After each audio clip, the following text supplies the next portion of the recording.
Greetings, clobberers and clobberanimals, and all my clobbering friends out there on a Wednesday night here in Wild Card Kirby night on Wednesday, Jack Kirby month.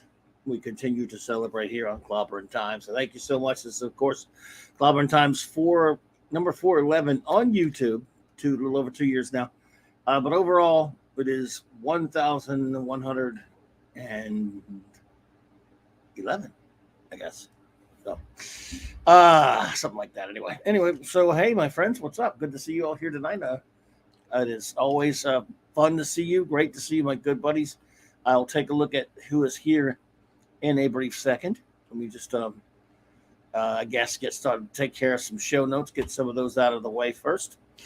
Of course. What is going on tomorrow night? Yeah, the clubhouse. Clubhouse is here tomorrow night. Will be as always. Hopefully, I think Raquel's going to be here, and I don't know if Mark is or not, but we hope so. And we'll see if he can make it. That would be fantastic. But we don't know. We'll just have to wait and see. Anyway, and then of course, Saturday night, same Trek time, same clubby channel. Saturday night Star Trek continues to go. This will be our season finale. We will finish up Season 1 of Star Trek Deep Space Nine. What a great time we had this past weekend with all of you who showed up. It was terrific, and we appreciate you.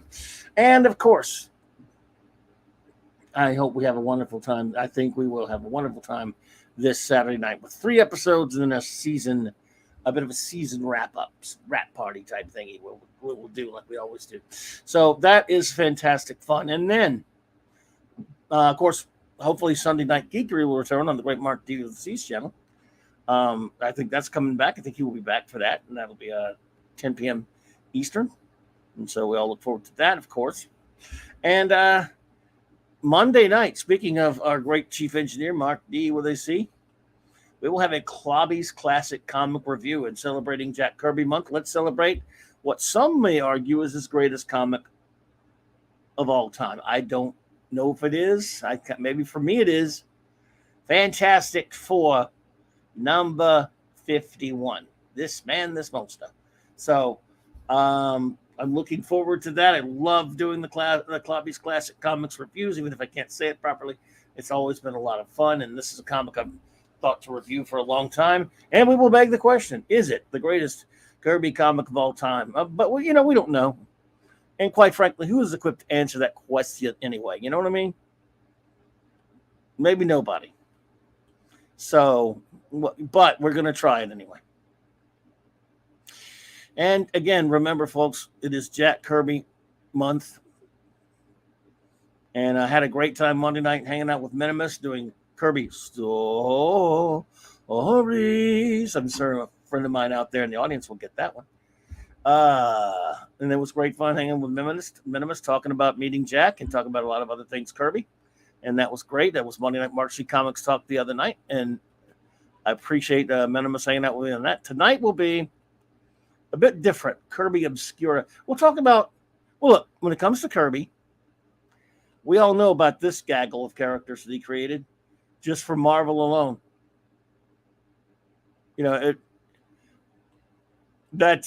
Obviously that's what those are some of his most famous creations.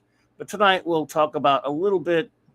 They're not so much obscure, just they're not his most known stuff, and some very obscure stuff, some not so obscure stuff.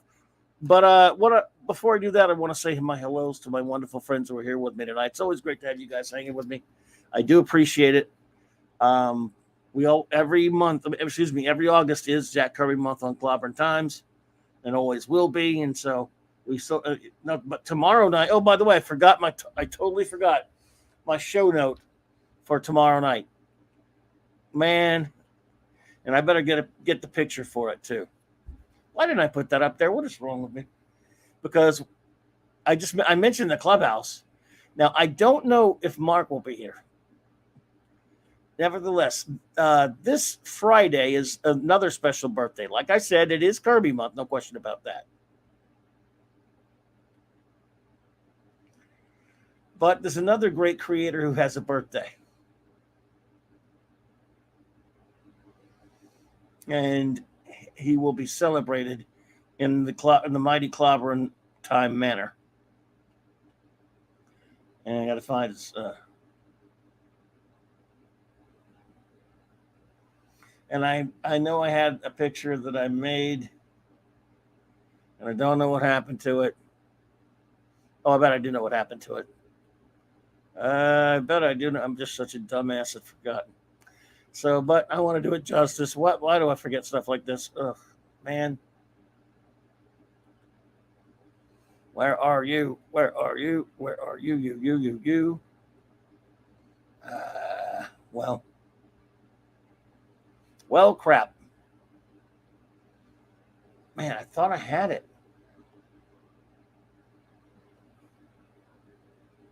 Okay. Well, I don't have it, but we're going to do it anyway. Sorry, friends. I don't know what I did with it.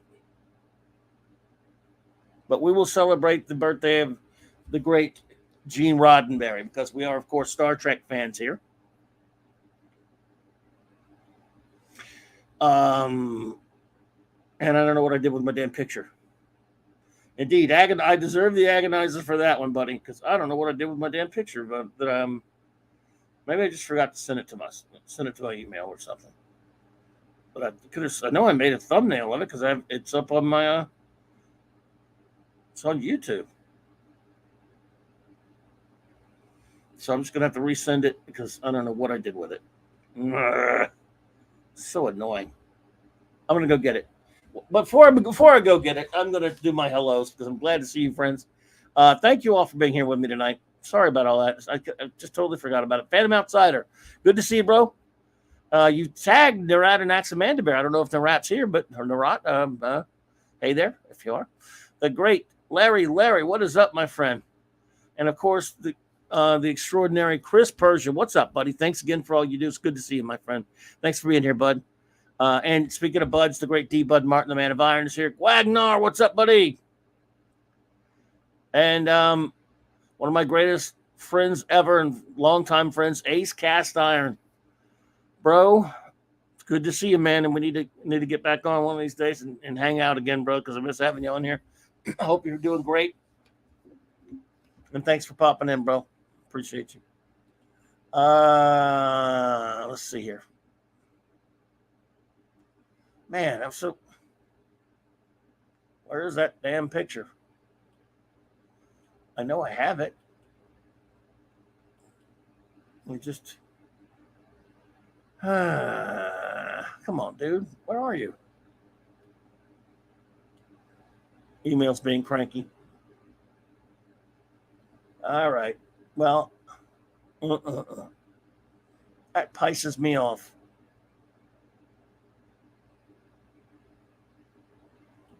Where are you? Sorry, everyone. Having a bit of a technical problem. Had to refresh.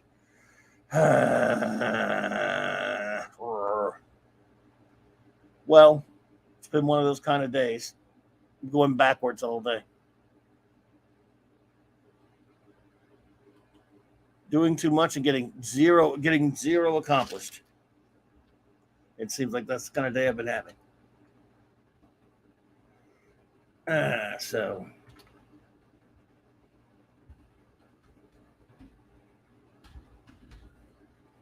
all right. Maybe I'll find it this time. Okay.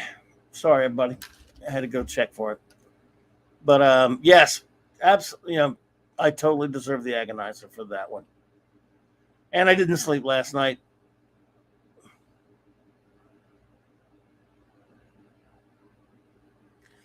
I was looking for the thumbnail, Chris. I think I reloaded it. Now I just got to go grab it. I mean, it's on my YouTube. I mean, I'm horrible with computers, as you well know. I'm horrible at tech because I'm an imbecile. So sometimes I forget where I put stuff. I have zillions of folders. I don't know how to make folders right. And I do everything the hard way because I'm an imbecile, like I said. So, but anyway, I got it now. So, I meant to load it before.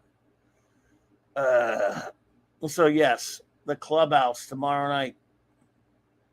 It is Jack Kirby month, of course, but I know Jack wouldn't mind us celebrating another great creator who created something special that we all love. So I know Raquel, I'm pretty sure Raquel will be here. And again, last year we did this on his birthday for the Global Geek Game, but this year, of course, we're doing it for the Clubhouse. Even though Friday is his birthday, we'll celebrate it tomorrow night. Because tomorrow night, while we're celebrating it, it'll be the 19th somewhere. The great bird of the galaxy, folks, should always be celebrated for giving us Star Trek. But thanks, Chris. Appreciate that, bud. Anyway, but again, back to Kirby.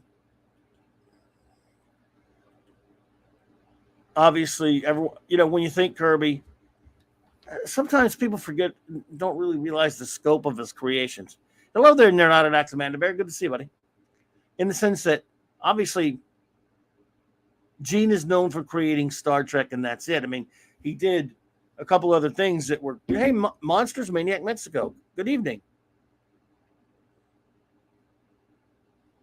Well, good to see you there, MMM, and thank you for being here. So you see, Gene Roddenberry is known for creating Star Trek. He did other things. He created a show called The Lieutenant. He, of course, was a great writer on the greatest Western TV show of all time, Have God Will Travel. He tried to create some other things, and he did create some other things. Andromeda, Quester tapes, Spectre, Planet Earth, that sort of thing.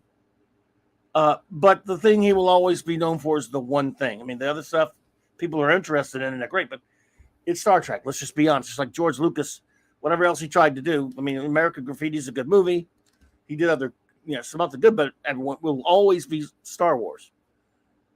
And there are other creators you can say that about. Rod Serling, Night Gallery was an okay show. People remember, but Twilight Zone's what people will remember him for. Patrick McGowan was part of a lot of good stuff. They're going to remember it, big time for The Prisoner. And I'm talking about just creators for the moment, Edgar Rice Burroughs, I love John Carter of Mars, for example. A couple other things. He'll always be known more for Tarzan. Arthur Conan Doyle, I mean, I'm sure he did other stuff. I know he did other stuff in his life, but he's known for Sherlock Holmes.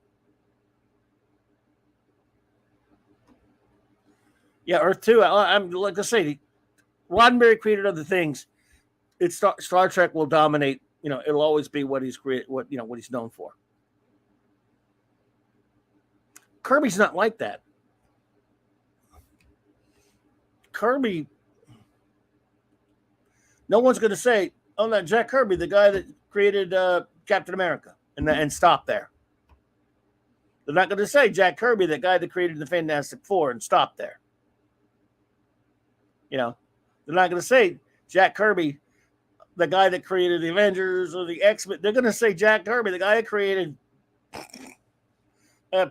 First of all, he revolutionized the art form a couple of times, 3 different times in his over a career of 40-something years, in each age, which any student of the genre will tell you. But also, he created whole universes.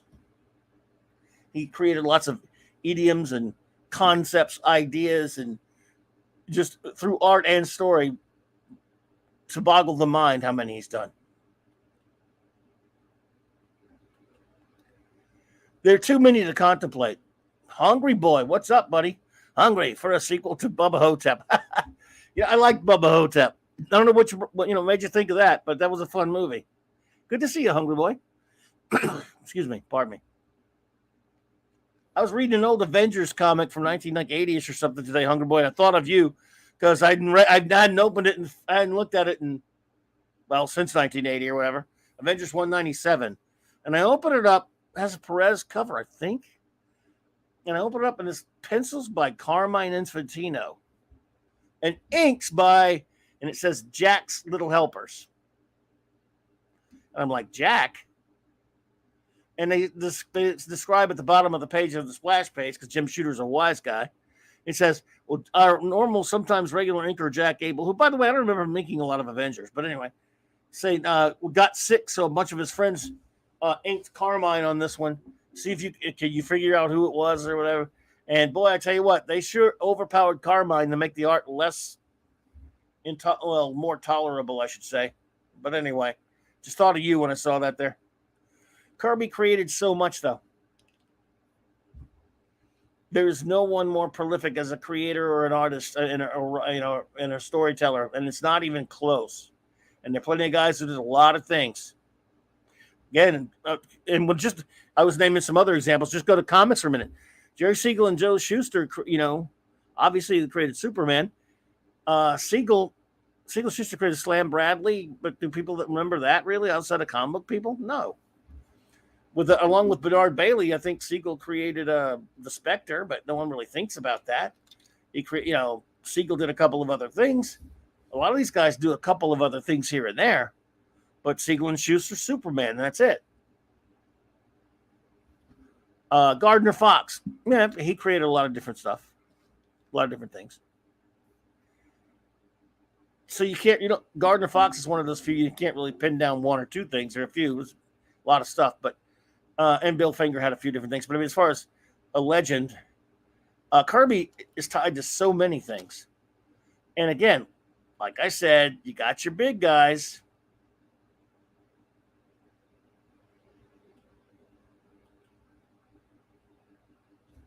You got all the heavy hitters.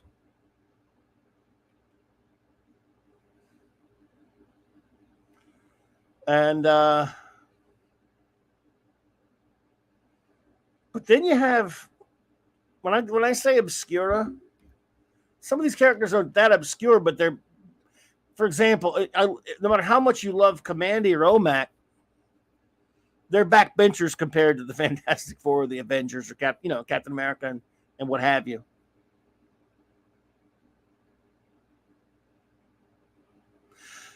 No matter how much we might love any of his characters, I mean, you might love Machine Man. I love Machine Man. He's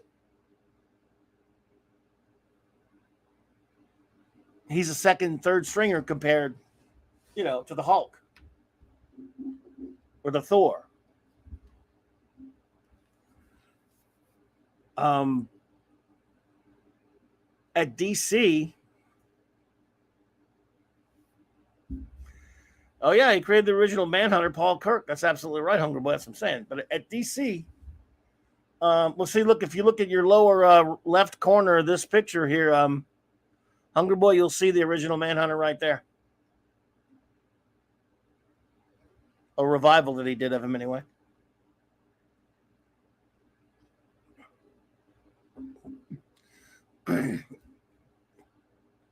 But he created a lot of other characters. He always tried to branch out. Kirby did westerns, crime comics, romance comics, science fiction comics, monster comics. Excuse me. And then real obscure stuff like, has anyone ever seen this baby right here, Spirit World?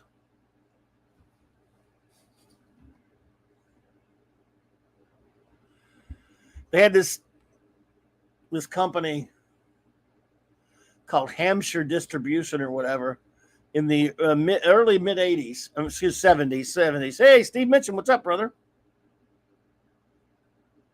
Well, good to see you, buddy. Hope you're doing great. That's true. Kirby created romance comics. Thank you, D-Bud. That's right. This is a Neil Adams cover, but the interior is Kirby. It's a book called Spirit World, and it's nutty. So Kirby does. Again, like I said, it's got an Adams cover, but it's a Kirby book. It's a black and white magazine that he did just because Kirby was interested in everything. And then he did In the Days of the Mob around the same time.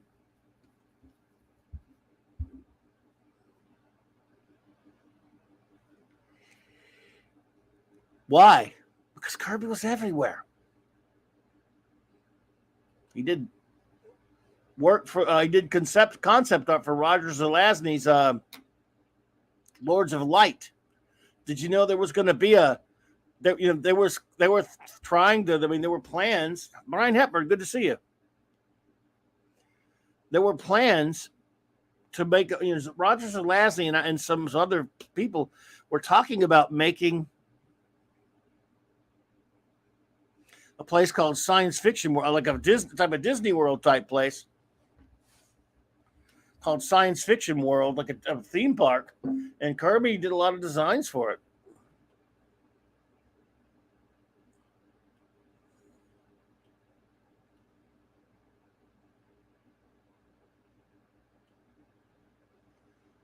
But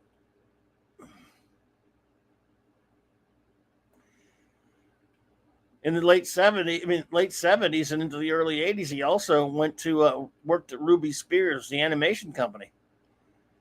And I don't care what anyone says. Yes, Steve Gerber and others, quote unquote, created Thundar the Barbarian. I'm sorry.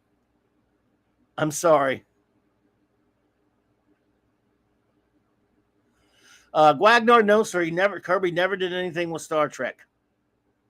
Afraid not. But I'm sorry. Thundar was pure Kirby. It was a pure, and I love it. I love Thundar, the cartoon. It was pure, unadulterated Kirby. It was the, it was commanding.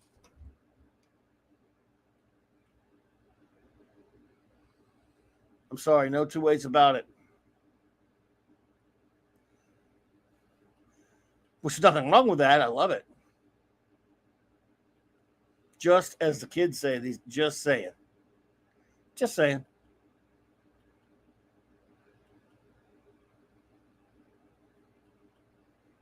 Just saying.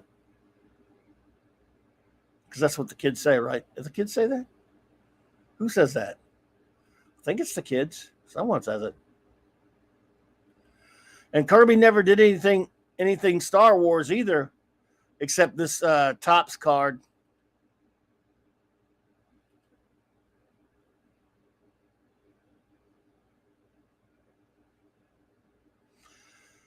Yes, Kirby did The Prisoner, Larry, but never saw the light of day till they reprinted it. Till they printed it recently. Kirby proposed.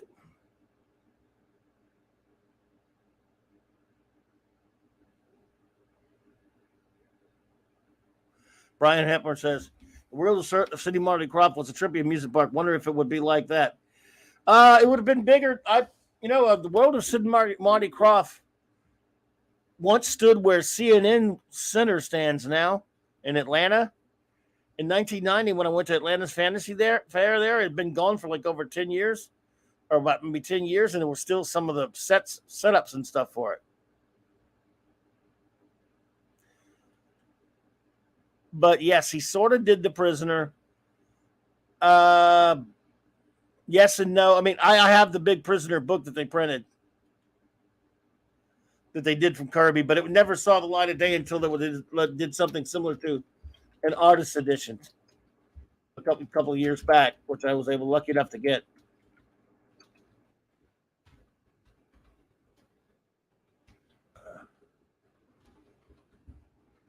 So yeah, we'll take a look at that here. Actually, Gil Kane did some art from it too. It's the art edition. I'm lucky enough to possess this.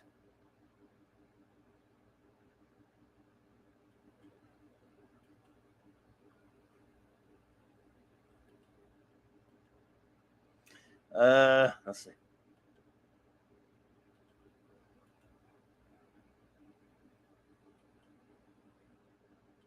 Let's see here. I love this book. It's beautiful.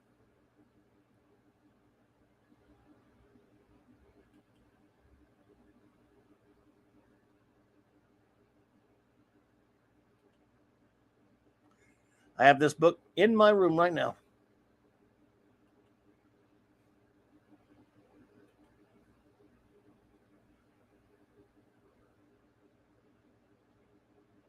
Yes, D-Bud, that's true. He did sort of do the prisoner in FF84 and 87. Through 87, I mean, yeah. But this was a great book. I highly recommend it if you can find it now.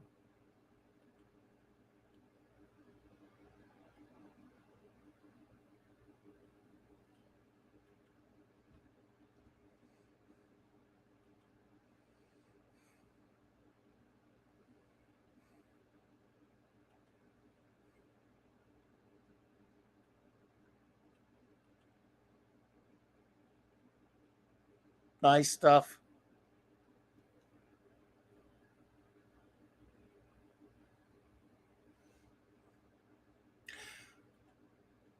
Imagine, I mean, imagine if he'd done that in a big Treasury edition like he did 2001.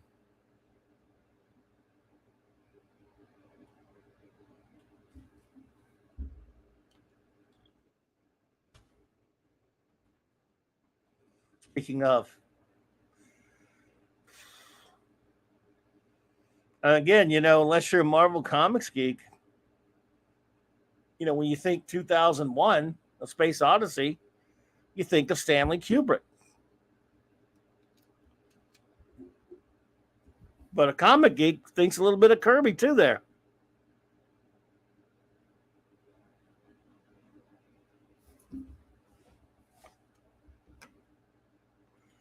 Hungry Boy, that is so true. That is so true, sir. Let's see here. Let me take a look at our poll. If we've gotten any votes on it yet. To refresh here.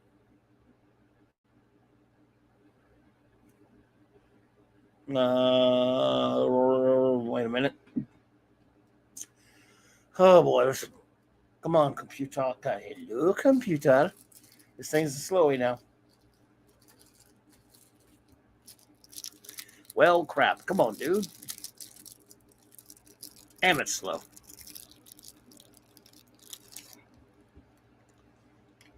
But that kind of fits in right with me, and I'm slow myself. All right.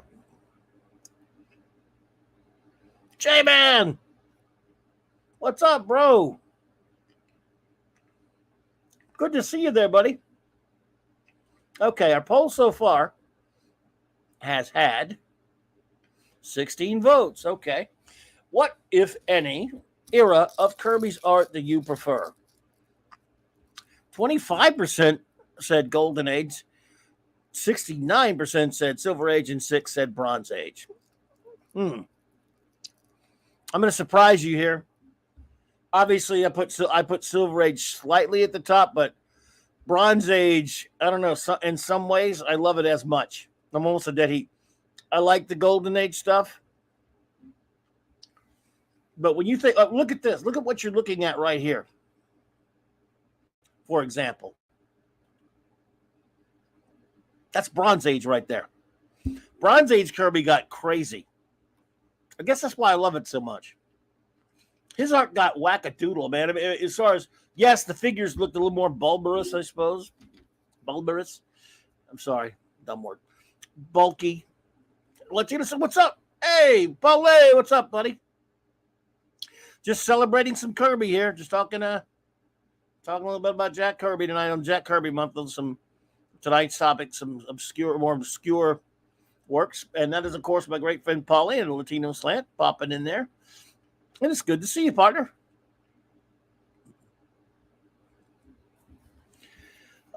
But I actually kind of, in some ways, prefer. I'm not saying I prefer his Bronze Age work to his Silver Age work, because the Silver Age work is his most important work, especially 4 or 5 years into the Silver Age, when he's sort of really honing his style on Fantastic Four and Thor.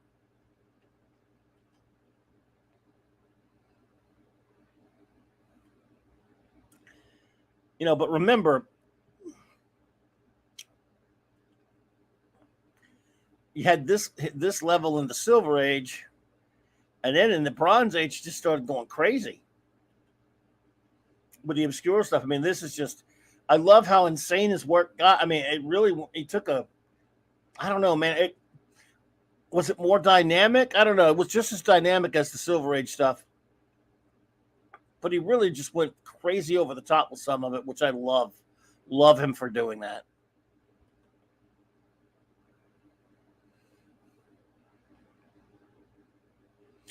Oh, look. Hey, Hungry Boy, I love his Golden Age stuff too.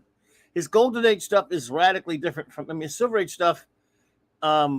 It's interesting when I guess I have the lovely Sherry. Hello there, Sherry. We've got a lovely lady in the house tonight, folks. Let's say hello to him. It's always nice. Gentlemen, on your best manners, best behavior. Good to see you there, Sherry. I hope you're doing well, beautiful lady. See, and then Jack kind of went crazy. It kind of went crazy with his style in the Bronze Age, I thought, or late Silver into the Bronze. In fact, really, late Silver and into the Bronze Age is very similar because he did just, this is right here. This is on the cusp, Silver and Bronze.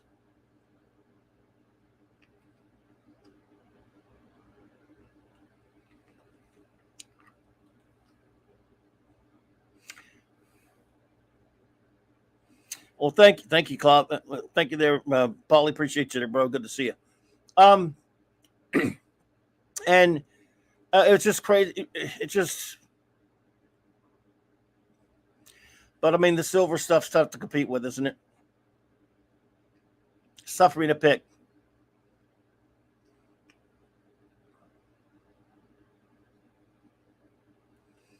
I mean, all this came from the Silver Age right here.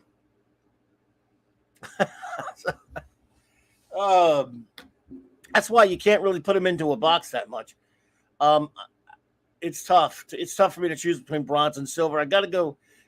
I probably put Silver at the top, but by a sliver because he did some just insane stuff in the Bronze Age.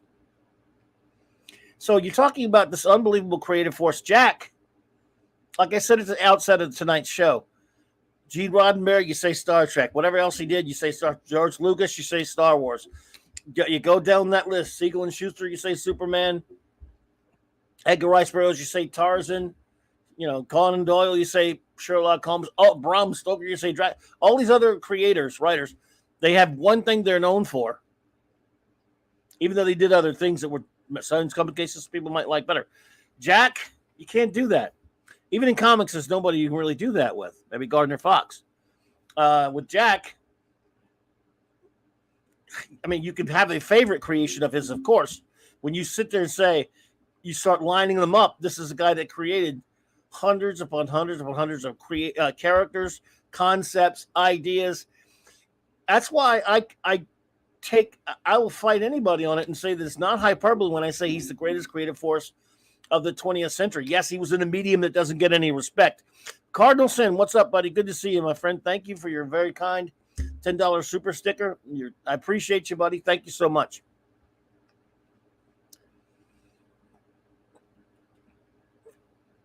I mean, we talked about this the other night, how around somewhere into like the 70s or the 80s, they had to stop letting Jack drive a car. They took his driver's license away because he got in a wreck a couple times.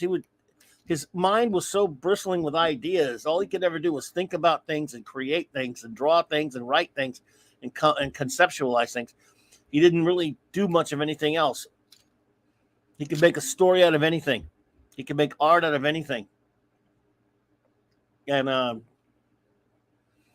the creativity is just, it's mind-boggling to me, and it always will be. But like I was saying, some of these creations, like the ones you see here, those are his big ones. Tonight we're talking about some of the, like I say, I hate this. I don't really mean to call them obscure. But like I said, you've got the Hulk, Captain America, the Fantastic Four, the Avengers, and all these characters. OMAC and Commandy and guys like that and Fighting American and they are kind of backbenchers compared to those main ones. Even Orion.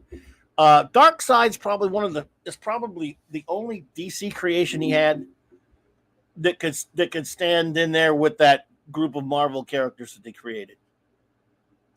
If I had to pick one.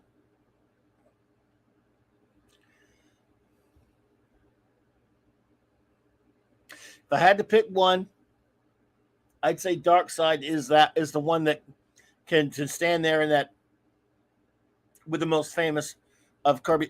That's easily his most famous of his DC creations. Well, again, after he left Marvel in the Bronze Age. No, even before that, really. Yeah, the Pellerel Groom. Well, he created Groot, just a different Groot that they later used. It was weird how popular Groot is now. Not that that's the same one in Guardians, but you know.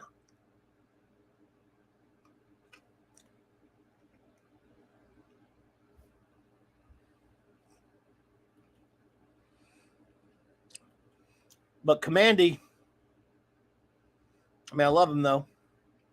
Always love this cover. I've always loved this cover. Hey, Hungry Boy. You ever see this book? I actually have it.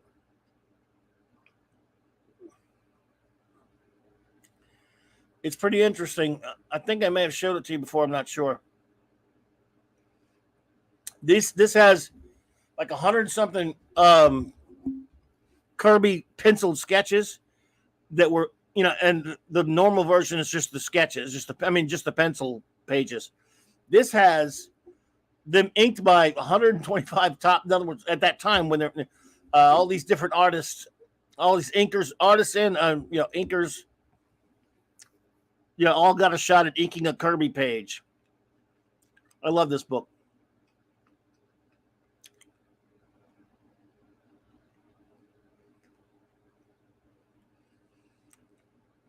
I wish I'd have been able to get Jack to sign it, but it came out after he was gone, of course. Speaking of that, like I showed the other night, I have two of my. I can't find I have to dig out my other one, but again, I have Kirby's signature on this book that I got him to sign in 1985, and here it is.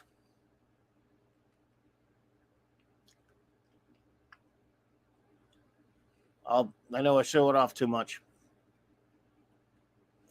And my piece of original art that I bought from Kirby, which he signed.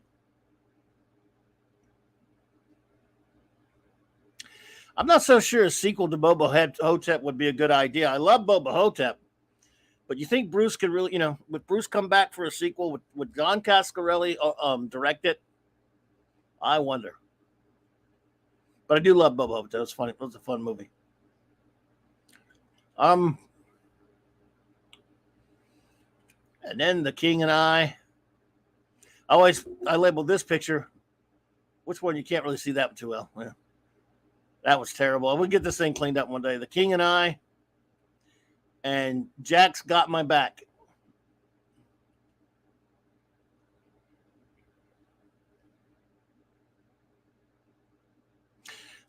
J-Man met Don and Bruce. Oh, cool. Wow. There you go. Cool, man. Yeah, Don directed Phantasm. Yeah. Oh, wow, the sequel nearly happened, right? Oh, I did not know that. Didn't know they almost did the sequel there. Well, Boba Hotep's a fun movie.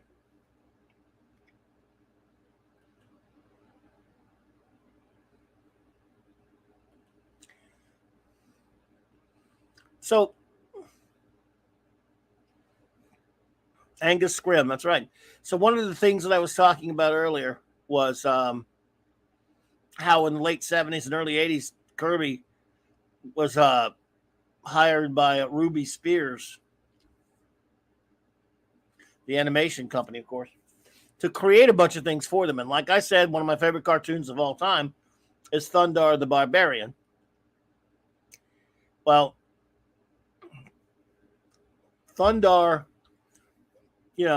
like I said, thought it was quote unquote created by Steve Gerber and a couple of the other guys working on the series for Ruby. But let's face it, Kirby, they brought in the consult on it.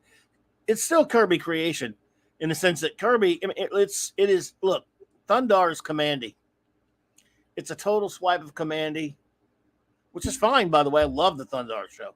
So Jack pretty much created, to me, he just pretty much created Thundar.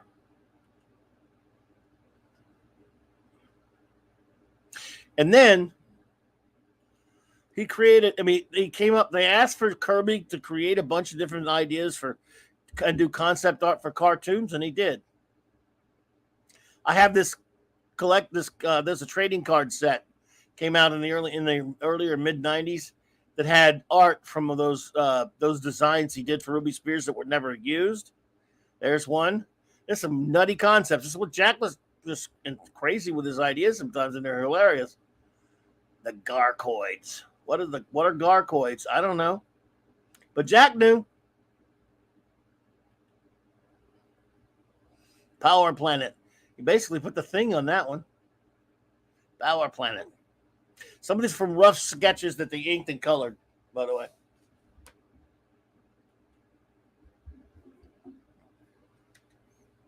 More characters from Power Planet. That's basically the thing. Crusher is the thing. Look at him. Holy shit.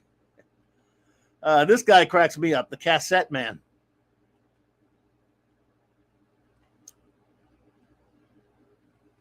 That is boy, I said something.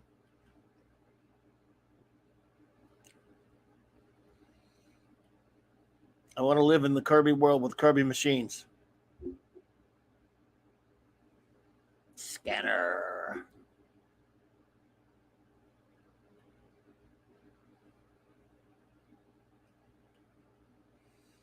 Yeah, and then like I said, Lords of Light. There's something soothing about this piece of work right here. These are some of some concept art that they did for Lords of Light for Roger Zelazny that eventually 20 years ago or so they printed these in Heavy Metal magazine, and boy, I had to track them down in Atlanta. I remember. Dave G. Sound, what's up, sir?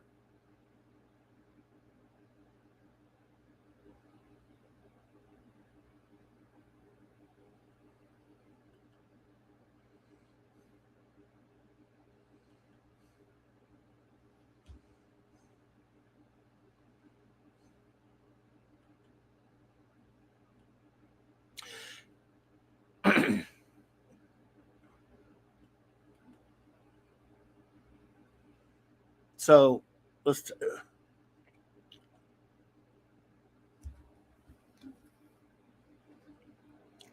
Also, we talk often of Frazetta's black-haired beauties.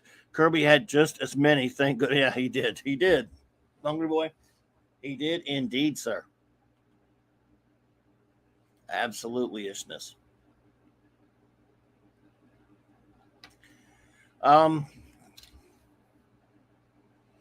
I guess my question would be, I mean, look, what would be considered Kirby Obscura now? I mean, is there a character that any of you love that is you would consider, again, other than the big guys that you love of Kirby's? I mean, I don't care if it's Devil Dinosaur.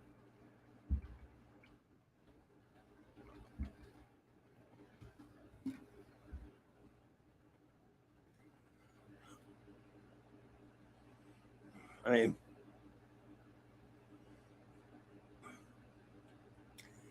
is it the Dingbats of Danger Street?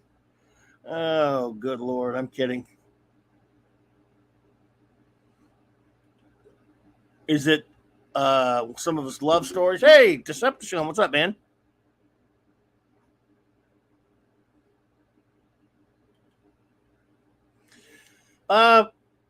Well, I'm going with a relatively.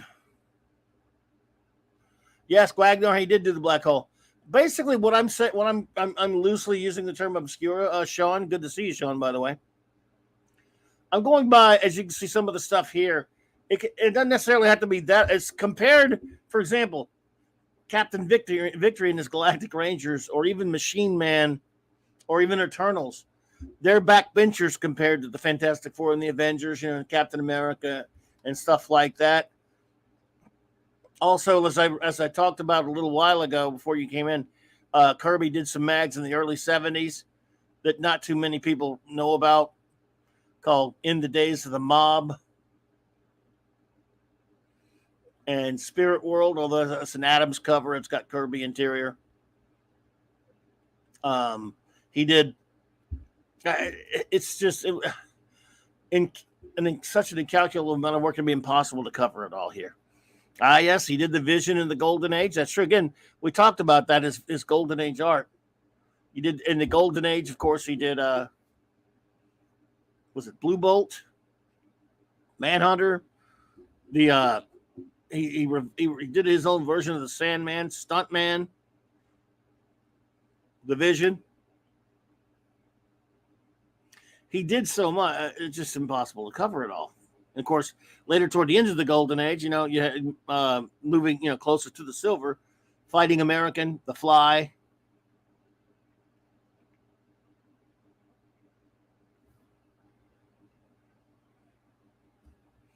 Hungry Boy says, but the Eternals and Arnim Zola are my top two Kirby Obscura. So, yeah. Yeah. And that's kind of what I'm talking about. Like some of the characters who aren't exactly household names.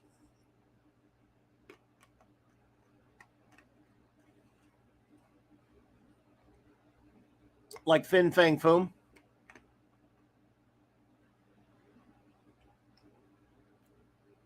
Comic geeks know who that is. Well, old comic geeks know who that is. There's a regular feature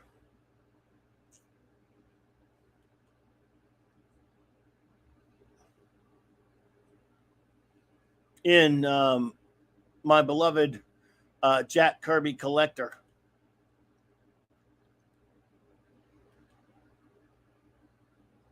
Which I have every issue of, that devotes a little bit of time to each of the quarter that it comes out. It's quarterly. So it's an article they call Kirby Obscura. So that's what kind of was. Except, these guys do exhaustive research. They're not like me just slapping stuff together, and so it's got it really covers a lot of great stuff.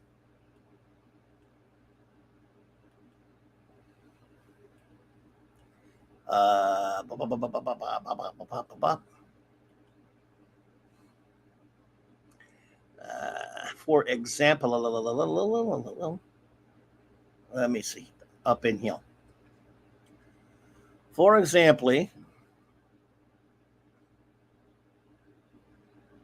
and a big shout out as always to the great Tomorrow's Publications, who produce the greatest comic history magazines and books ever. I love those. I love those guys. Listen, if you don't know Destroyer Duck, I don't know. You don't know? Yes. First appearance of Gru. Yep. I love Destroyer Duck. I remember, man, I ordered a shit pot full of those when they first came out, Dave, for the shop. Destroyer Duck. But, Food, Friends of Old Gerber. And the portfolio, there was a portfolio. Yeah, oh yeah. Now that you're right to point that out as well, Dave. That's obscure Kirby for you. I would say Destroyer Duck. Oh yeah, I love it. And it's taking this. What's wrong, man? I'm sorry, buddy. I was trying to load up something. My computer's going slow again. Slow again. Oh boy. Oh my God. Oh my God. What is wrong with you tonight? Dang it. Man. Jeez, Asa. Sorry, man. This is embarrassing here. There we go. Okay. I always love this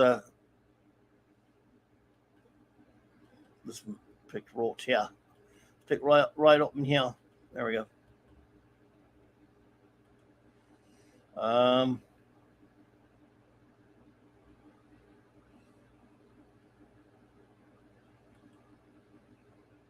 There we go. So yes. The Many Worlds of Jack Kirby. Hey, oh.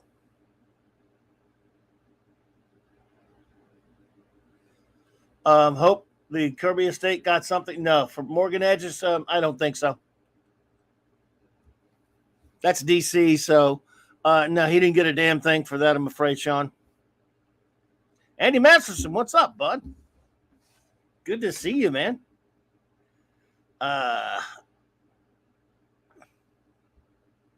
MMM, yeah, I really didn't think about it much, but you're right. Today we celebrate panel, or actually, yeah, it's my show number is one. This is Clobberin Time. It's number 1,111.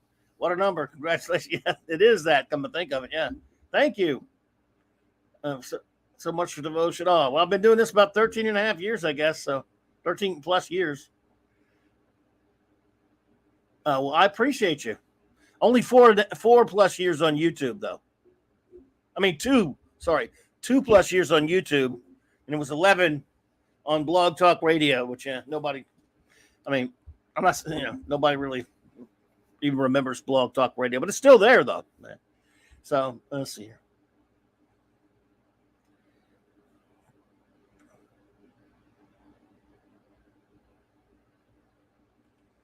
Well, I love Gru, Dave, so that's good stuff. Let's see here.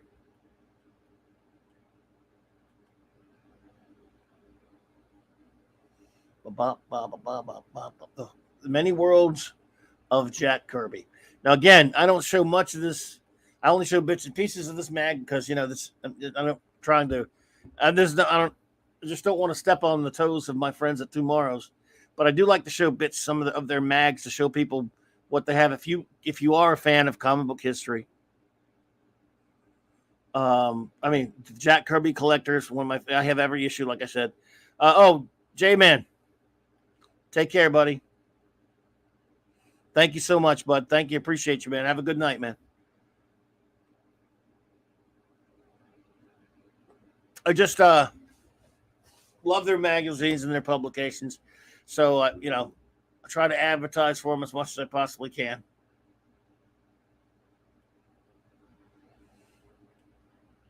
And I hope they're okay with that. I hope you're okay with that, John Morrow.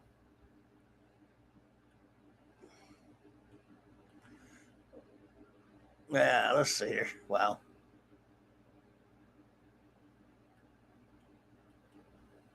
This is a great mag. So, anyway, I better get off of there because you're not supposed to show much of it.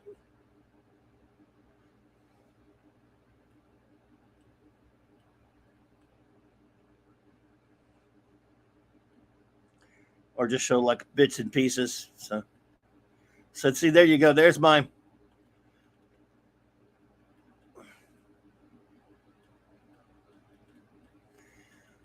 Kirby Obscura.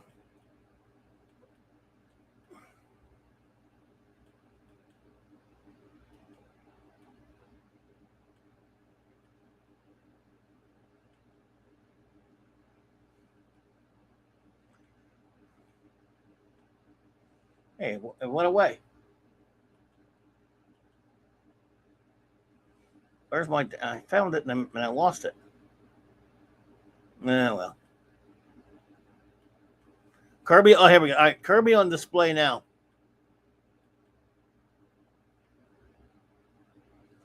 Okay. Wow, look at that. That's a museum.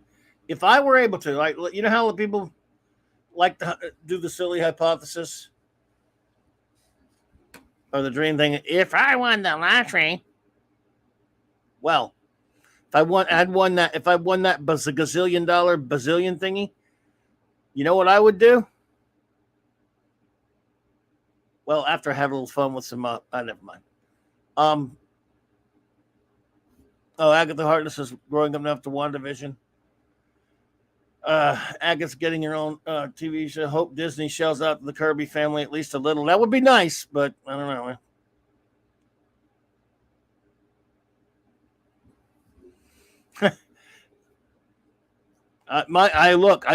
I wouldn't. Tomorrow's. I love them so much. I'd never charge them a damn thing. Not that they would pay me to do it anyway, but I would never charge them if they would. But I tell you what, I would do if I won like that $bazillion thingy. I would open up the Jack Kirby Land Museum. I would open up a museum, and all the proceeds would go to the Kirby family, of course. And it would be a 24/7, or at least, or 5 days a week, 2 or 3 story Jack Kirby Wonderland with again, it could be a lot of original stuff in there, but we could be easily just reproductions. I wouldn't be trying to sell anything or trying to make any money, but I would want people to come in and just experience his work and his imagination and his everything he did. In other words, nothing would have to be like originals or like an actual museum or anything like that. Although anyone who had a collection and want to show stuff could, but it could just be, permissioned reproductions. And there's a thing called KirbyMuseum.org, by the way. And I would just want to showcase Kirby's work to show it to the world. That's right. Go to Kirby Land and ride the Modoc. That's right.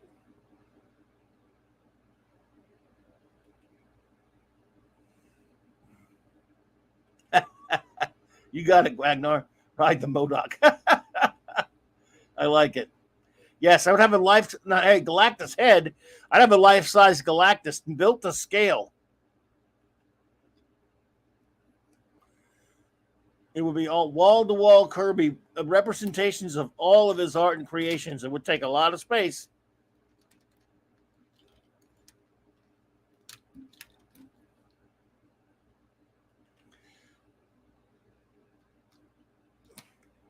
You'd need to have the Kirby Museum designed to look like something Kirby himself would have. Oh, yeah. Oh, it would be wall-to-wall Kirby. It would be full of Kirby crackles and Kirby machines.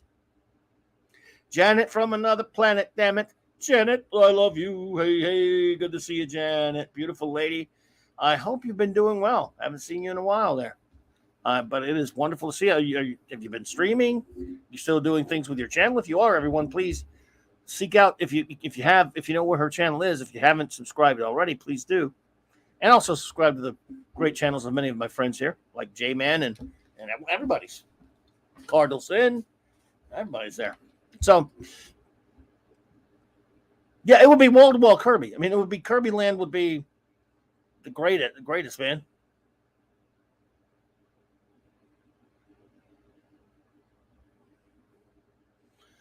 Dave said, well, I appreciate just that's very kind of you to say that, Dave. Dave, I thank you, man. Look at all these crazy Kirby collage images, man. It's some spooky stuff. Look at that there, man. Look at that. That's a Kirby art all over the wall there.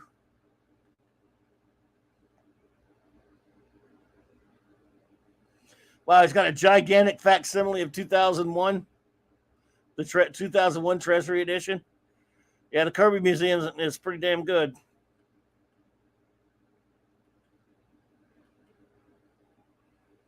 I would definitely wouldn't step on those guys' toes. I would get with them, and let them, join up with them. Thank you, D-Bud. Appreciate it. Oh, thank you, Chris, too, as well.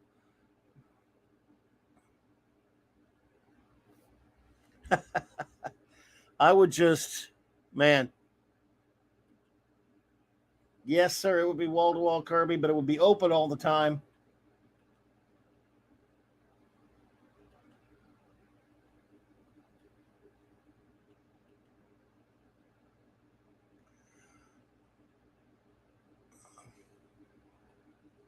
They're open to the public.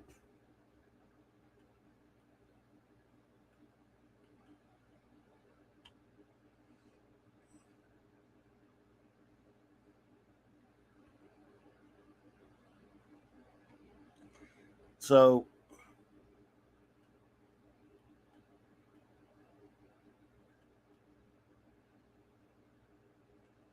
And I missed this. I found it, now I lost it. Where are you? Anybody remember this when Jack Kirby was on the Incredible Hulk TV show, by the way?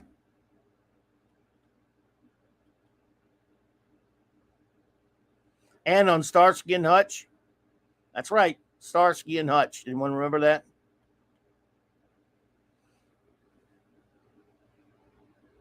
Weird Kirby knowledge. And an episode, possibly an episode of SWAT. Wow, Kirby was making Stan Lee type appearances, huh?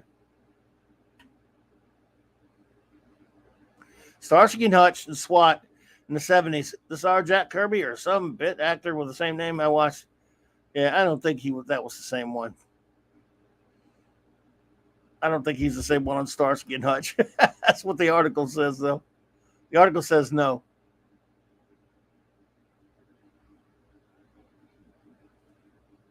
Yeah, I think it was just that one appearance on the Hulk and on Bob. Oliver Belamonte, what's up, dude? Yeah, it's not D-Bud. I don't think it's the same Jack Kirby. He was listed in the credits of Starsky and Hutch and the SWAT episode. But like I say, I think it was some. It says Jack Kirby, but these guys have been unable to find it.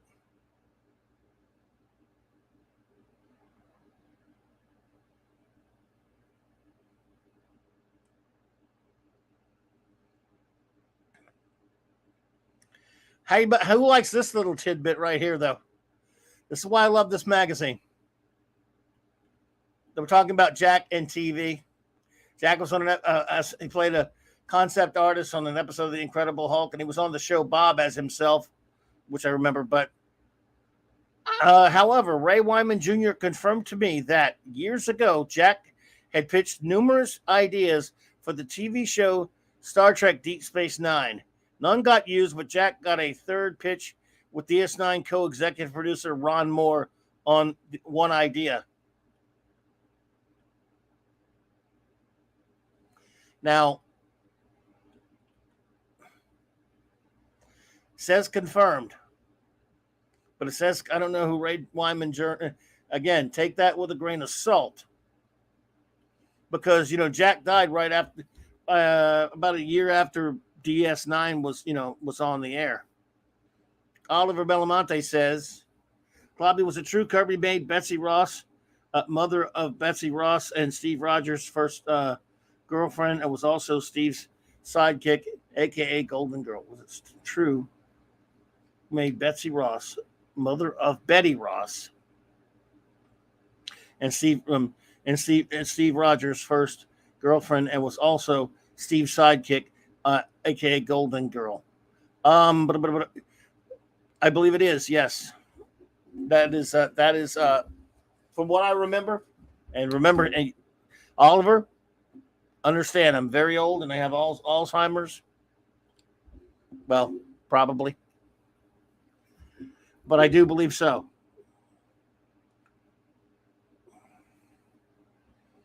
But I don't know if it was Kirby that did it, though. It might have been Kirby, or it might have been Roy Thomas or somebody like that. Not Roy Thomas. Might have been Roy Thomas. Again, it's been so long now, but I know where you're getting that from. I just don't know. I can't give you 100% on that, but I can look into it and find out.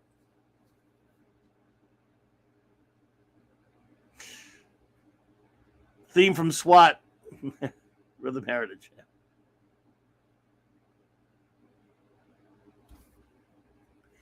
I'm about 80% sure that's true, Oliver, but because I remember reading about it a long time ago. But it could be retroactive, and I'm still not sure it was Kirby that did that. A lot of other writers worked on those characters. Not 100% sure that wasn't retcon from someone else. Hell, could have been Peter David for all we know. But on that Deep Space Nine thing, it's curious because Kirby passed on February 6th, 1994. So DS9 first appeared, 1992 or 3? Was it 3? 2 or 3? What year did Deep Space Nine start up? Now I got to find out. Let me make sure.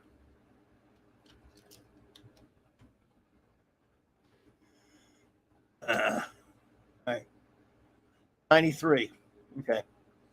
So the show debuted a whole year before Jack passed. Now, that doesn't mean anything. He may have known about the show being in production. He was in Hollywood. Yeah, the SWAT team, I can hear it in my head right now. It was 93. January of 93, Deep Space Nine debuted. Jack passed away about a little over a year after that. And it's a good chance that he liked the show.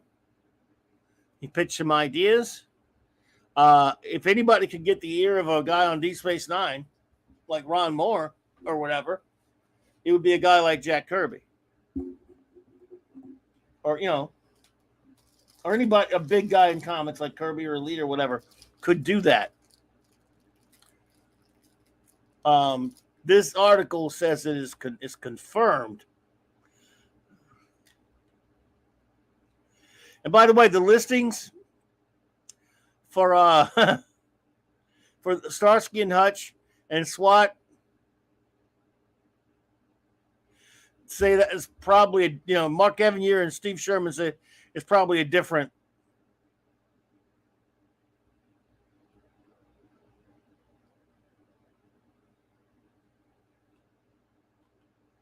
Probably a different Jack Kirby on those 2 episodes.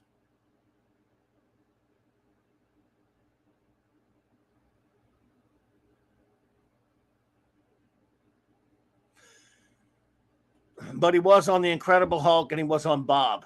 Remember the show Bob, where Bob Newhart was a comic book artist?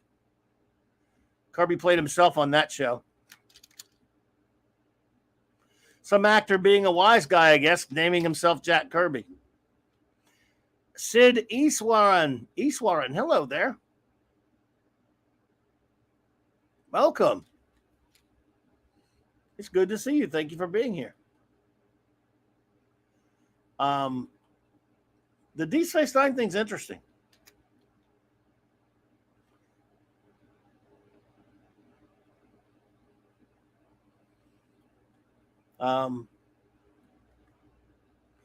And Ray Wyman wrote a book for the Art of Jack Kirby, which I think I have.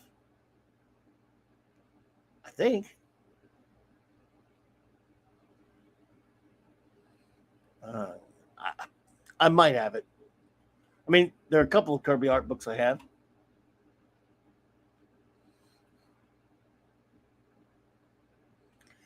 And so, the guys could be a pretty credible source. If that's true, that's true. I'd love to hear what Jack Kirby's pitch for Deep Space Nine was.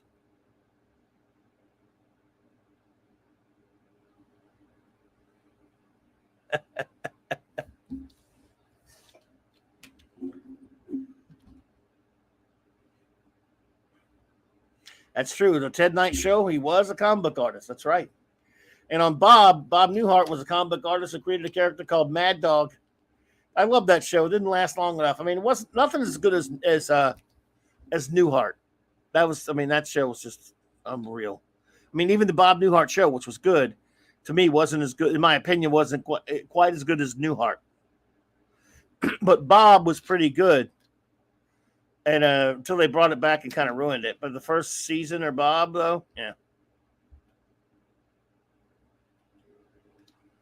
Most people say the DS9 was taken from the Babylon 5 Bible. That is a widely held belief that I'm not sure I don't subscribe to myself. I think there's something to it. I think there's something to it. I mean, I'm JMS. I have my issues with JMS on some things, but I tend to believe him on that. What I believe doesn't mean much, but I tend to believe him on that one. And it's true. Newhart did play himself, but I mean, it was great. It was hilarious. But Bob, they had an episode of Bob where the bunch of the Image guys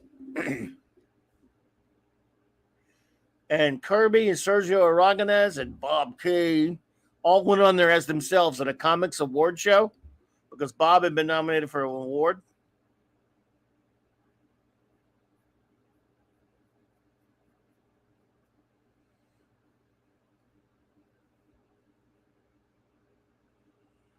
And it was good to see Jack on there. Let's see who else was on there. Jim Lee, Rob Leftfield, Mark Silvestri. I'm not sure who else.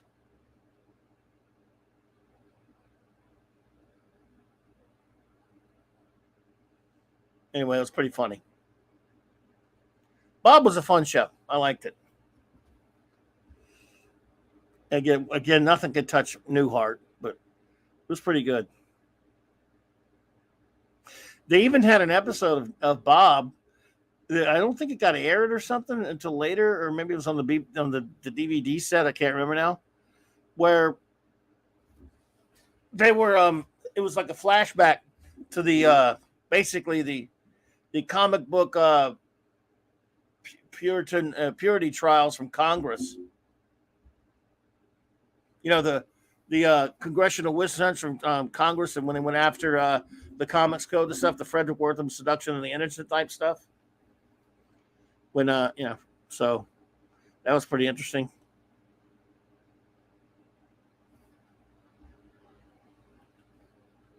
Hey, Chris Berger, you might be right. He said, "I'm sure if Kirby pitched DS9, we would have seen some aliens that resembled the Celestials. That'd have been something crazy. Who knows?" I could see him getting a pitch meeting there. He was in California at the time. I could see it being true. Again, I have no reason to disbelieve that source, but I obviously don't know, if it came from Mark Evanier or Steve Sherman, who has passed since it, I'd be more, I'll have to look into this guy and see if it's true. Bob had 33 episodes, Larry. Was it that many? Really? I didn't think it was that many. But that last season was terrible when he went back to working for the greeting card company after being a comic book artist. I couldn't stand that, and I hate to say that because I love Bob Newhart.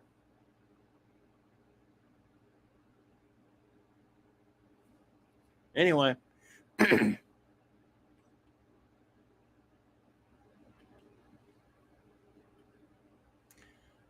we looked at some of the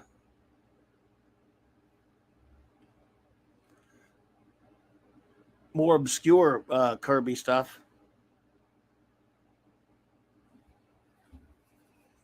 But what is Obscura? I mean, that's like, there's so much.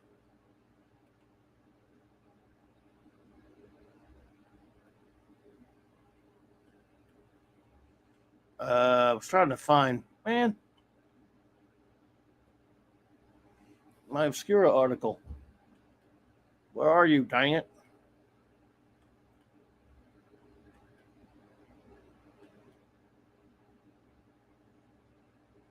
I had it. Well, it's happened to you.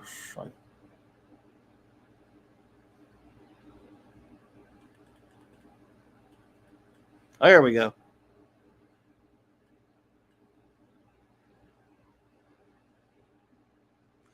Yeah, the Jack Kirby collector has a great, a regular article called Kirby Obscura, focusing on Kirby's least known work by a gent named Barry Forshaw. I should talk to him sometime.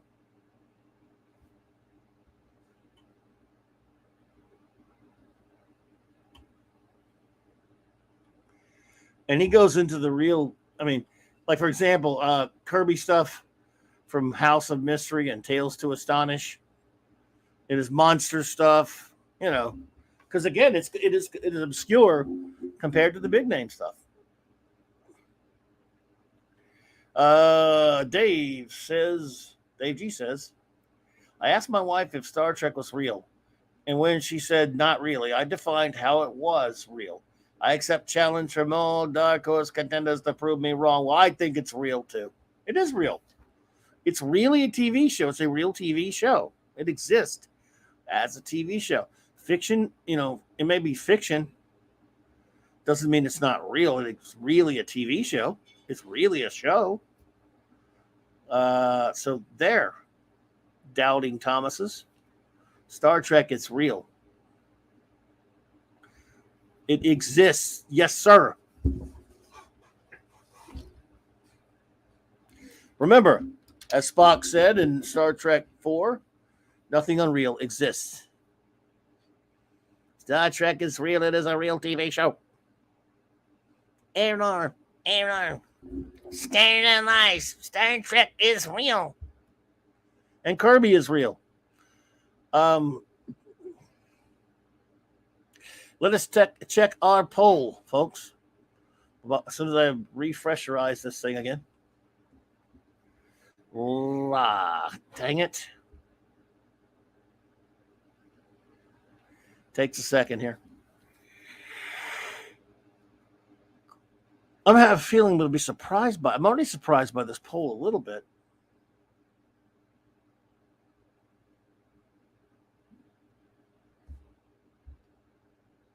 Let's see if it's changed any. And this sometimes you guys surprise me with the polls. Okay. All right. We got a lot more votes. Okay. Now we have 28 votes. Okay. All right. The question was interesting indeed.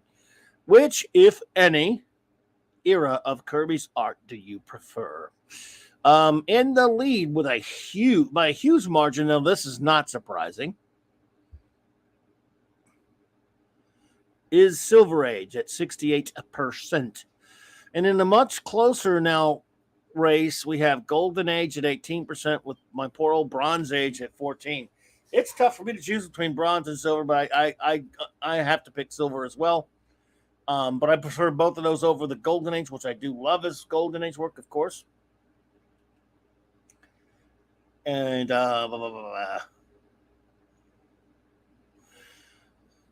nothing to be sorry about that, Dave G. I love Trek as well, and hey, it's never a wrong time to talk some Star Trek. Silver Age is still in the lead with 19 out of 29 votes. Yes, or 28. Yes, his Silver Age stuff is not Obscura.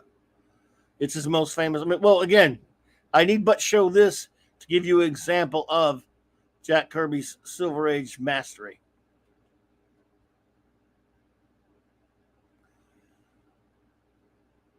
Who else created this many characters, folks? Who? There'll never be another one like him. There will never be another creative force like Jack Kirby. Even though Thursday night we'll definitely celebrate another great creative force in Gene Roddenberry, the great bird of the galaxy. I wonder if Gene and Jack ever met.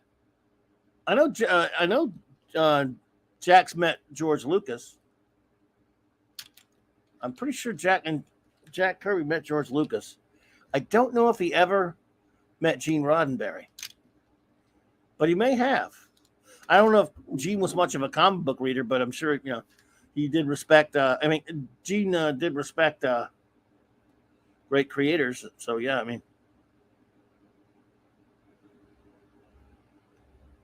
and there you go, Chris. As I'm saying, that's just Marvel, and that's not only is it not. It's just Marvel from the Silver Age too. Although it's got one of his Golden Age creations on there. Yes, Janet, that's exactly right. The great bird of the galaxy and the great creator are definitely hanging out. No question about it. Jack and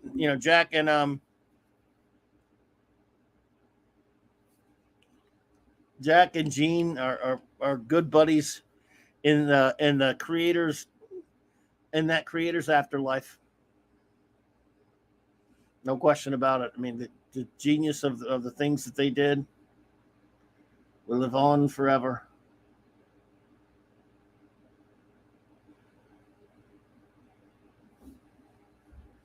I cannot help but wonder what Jack would have thought.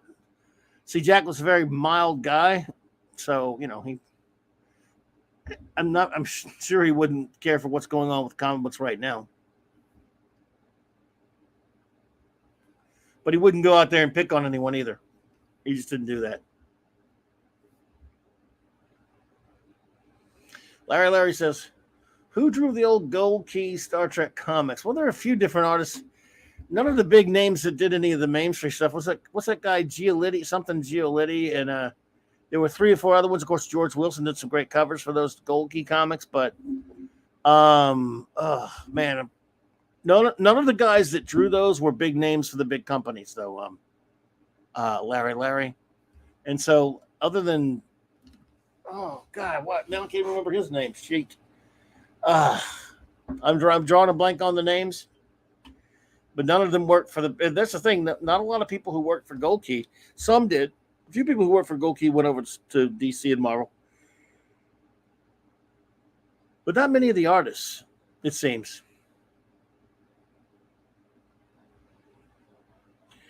Yes, Janet. He would be nice. But I just wonder, it would have been nice for him to see his family finally get some recompense for his creations, and it would have been nice for him to see some of his characters back when the MCU was the MCU and when it was still good. It'd have been nice if Jack had got to see some of that. For me, I think I would have. I wish he had. But like I said, Jack met George Lucas once, and George Lucas. I love Star Wars. Look, he definitely, and I think it's been talked about. Again, this is the kind of thing you hear people talking about these things and saying things, doesn't make them true. But they've talked about how George Lucas must have read Kirby's Fourth World before he did Star Wars. Now, yes, he based it on Kurosawa's Hidden Fortress, things like that, Flash Gordon, Buck Rogers, that sort of thing. Sure. Yes.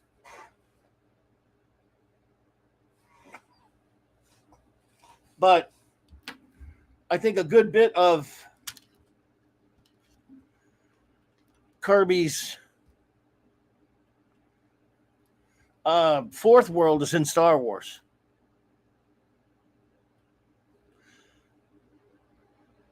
Obviously. I mean, you have a father and son conflict.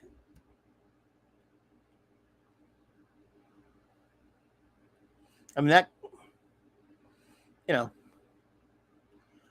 again, just saying. Just saying. I mean, look at this. I mean, you go from Vader and Luke, and this is the only time Kirby ever drew anything Star Wars, to guys that did it a decade before, almost a decade before.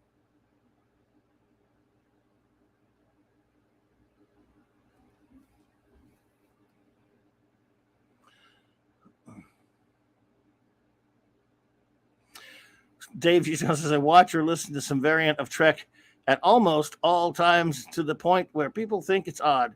I think it's odd not to. Well, Trek is rarely far from my thoughts, Dave. I mean, I love other things, as you know. I love comics and other things for sure, but Star Trek's right at the top of my all-time favorite things. Mighty Orbots, hello there. Welcome. It's good to see you. He says, MCU phases 1 through 3 was good stuff. I've always been a bit curious where of the phase numbers, what stops where and all that stuff. But I have ranked the movies and stuff like that on many occasions, and I love a lot of the early ones for sure. They're Mighty Orbots, and it's good to see you. Thank you for being here. But Dave G. Sound, look, man, Star Trek's right at the top of my geek passions.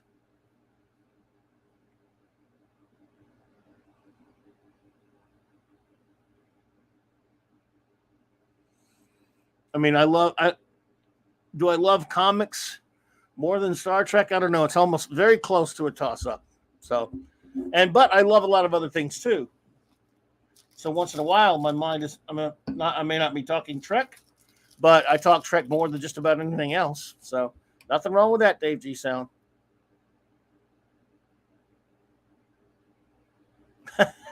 Hey, you don't have to. You can talk Trek all you want around here, partner. I mean, yeah, I'm talking about Jack Kirby tonight. It's comics, yeah, but if you want look. I wish Jack had drawn at least one, just like Jack did the one thing from Star Wars there, just to say Jack had done it one. It'd be nice if Jack had drawn a Star Trek drawing of once, but can't have everything. I mean, you can't have everything, like I said, because where would you put it? You know? And speaking of comics, is anyone going to, I don't know, I should even ask this question, but it is kind of Wild Card Wednesday-ish before I show some more Kirby pictures. Is anyone going to watch She-Bulk? Maybe I should make that a poll. Are you going to watch She-Hulk, the TV show? Asking for a friend.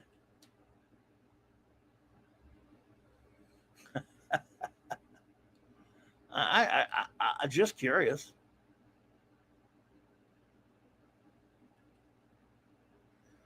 You don't have to answer, though, I guess. If you don't want to.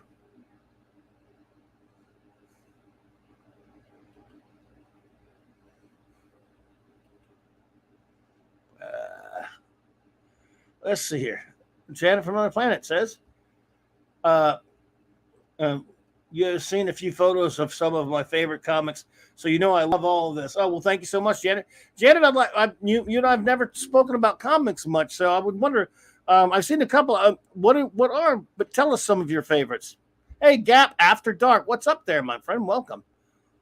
So let's see here. We've got some no's. Dave G says no. Janet says lol no. So I think she's referring to She-Hulk. Brian Hepburn says nope. Hungry Boy says no. Chris Persia says no, not if I have anything to say in it. Wagner says, and I saw Chris Gore talking about it. He says, on Midnight's Edge today, Chris Gore said on Midnight's Edge today that the first four episodes were good, so I'm not sure. Gap After Dark says, Bobby, why are you swearing with the word She-Bulk trash? I don't know. I say bad things sometimes, I guess. D-Bud says, I don't have Disney Plus, Disney Minus, but I can say that Chris Gore liked the first four. Yes, he did, and so did I think his compatriot. Catman, a.k.a. Dee Myers. Hello there. And Keely Chow. Hey there, my friend. Good to see you both. Eastland Burkholder, what's up? It's been the Coon's age, my friend. It's good to see you there. And Mighty Orbat says, don't got Disney Minus, so no more. So I use it. I put it this way. My daughter has the codes and I use hers because I don't have it either. Okay, so Janet, Fantastic Four, love it. Doctor Strange, Morbius, Wolverine, excellent.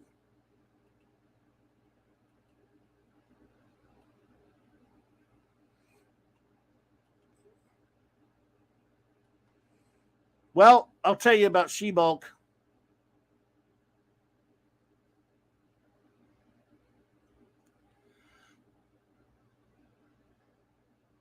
No, I understand that, Eastland. I'm just glad to see you. I hope you're doing well. Just good to see you, my friend. I hope things are going well for you. Okay. She-Bulk, like I said, I have access to Disney Plus. And when I don't use it much, I've been using it to watch the old 90s Spider-Man cartoon just for the hell of it. Look, yes, I'm almost 60, but I'm old. I'm a child, and I love watching cartoons. I can't help it. Cartoons are more fun to me than any modern crap. But, even though that cartoon has its faults, I could say. Anyway, but, it's fun to watch. So, I'm going to watch She-Bulk when it comes on at 2 a.m. It's coming on at freaking 2 a.m. I can't sleep anymore anyway, and I've long since forgotten how to sleep these days. So I watch it probably, and here they're going to have, he's not on yet, but they're going to put Daredevil on there. full disclosure, I didn't like She-Hulk's first title.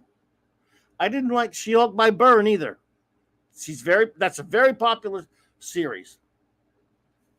I respect people who love the sensational She-Hulk, the Byrne run from the late 80s into the early 90s, which is breaking the fourth wall. Nobody loves She-Hulk more than John Byrne. I get it. Perfectly fine. It was, again, I it wasn't my bag, but a lot of people love it, so that's great.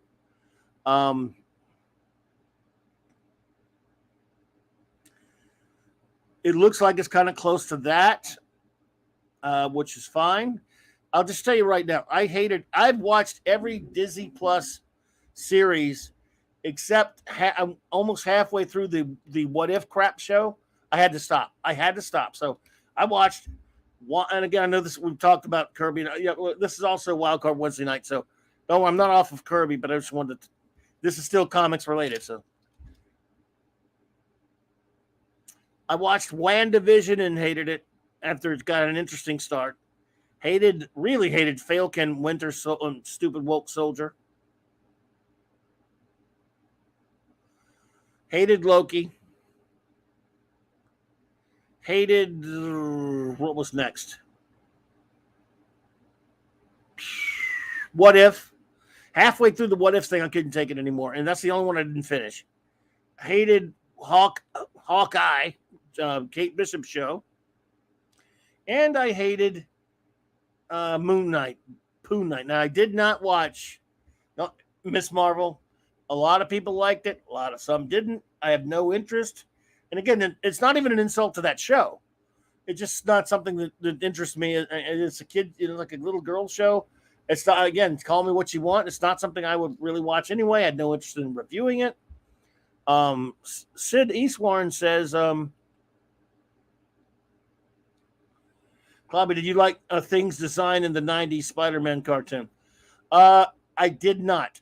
If you're talking about the one on the Secret Wars, I was not a fan of that design. And that's when the show really got kind of really weird and terrible. I hated that Secret Wars thing they did when they did Secret Wars on that Spidey show. So Sid, I got to say, I was not a fan of that. And I love the mid-90s design of the Thing on the TV show, the FF second season FF TV show, the Marvel Superhero Action Hour or whatever. That I love. So, Janet says half of mine are autographs. I need to share my collectibles with you, Chris Berger. There you go. Cool. So yeah, I didn't like that. Are you Sid? Are you speaking of the episodes with the Secret Wars when the Thing went on there? If you are, then yeah, I didn't like the way he looked too much. Oliver says, Clobby, I'm seeing on YouTube on some toy collectors who bought McFarlane's Superpowers Batwing because there's a quality control issue. The joint connecting a canopy is very fragile. Okay. I don't have that one. Claude has that one. Claude gave me for my birthday, gave me the Supermobile. And that's great. I love it. I did not know that about the Batwing, though. Interesting.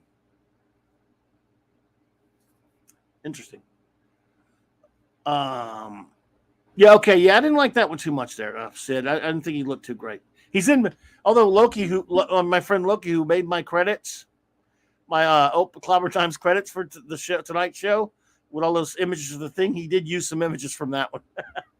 Anyway, where were I? Oh, She-Hulk. I never liked the first run, Savage She-Hulk. About the first two issues. First one had John Buscema art in it. I thought it was okay, and then it just got bad. Rob Thunderheart, hey there. Indeed, you do there, Janet. Good to see you, Rob Thunderheart. Hey, buddy. So, I thought She-Hulk was a joke, and then they put her in Avengers when Byrne took over that for a little while.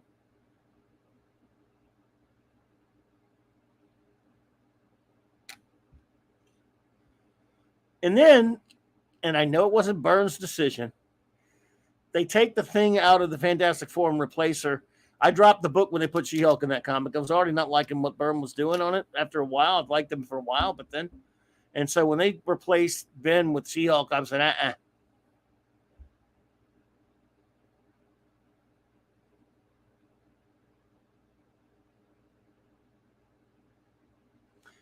Larry, I believe you're referring to those to that series of the late 70s when the Human Torch was not there and they had Herbie the Robot, which, by the way, Herbie the Robot, for those who don't know, was Kirby's last creation for Marvel.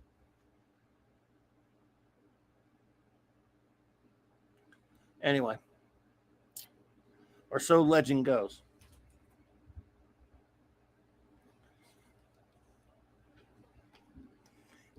So this is one of those things. If the She-Hulk show's any good, fine. If it's not, I won't care. I don't care about the character. I have nothing for her. But I know there are a lot of fans, so I hope they get a show they like. The trailers look really stupid, but I'll tell you what I don't like.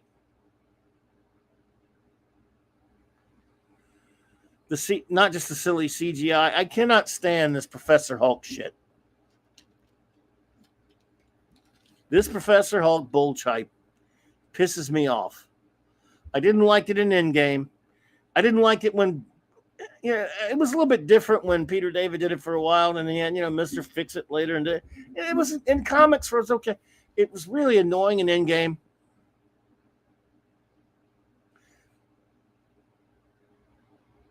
Pissed me off so much. So here we go with Professor. Now he's just Mark Ruffalo. He's CGI Mark Ruffalo. And it's all about, even says, he made a joke, it's for comedy. This thing's going to be a comedy. And by the way, but that's not even, they're announcing it as a comedy. Maybe it'll be funny. But I've seen what Daredevil looks like. They're taking the Charlie Cox Daredevil from that great Daredevil series from Netflix. And, of course, they're going to reboot him with his own show. They're going to actually call that Born Again. Mighty Orbots, that was actually the late 70s that Herbie was on there. But yes, you're right. It was the second Fantastic Four cartoon. And, they explained it in the comic books as the Fantastic Four explained to Nova in an issue of the FF that he wasn't around when they handed out the contracts for that show.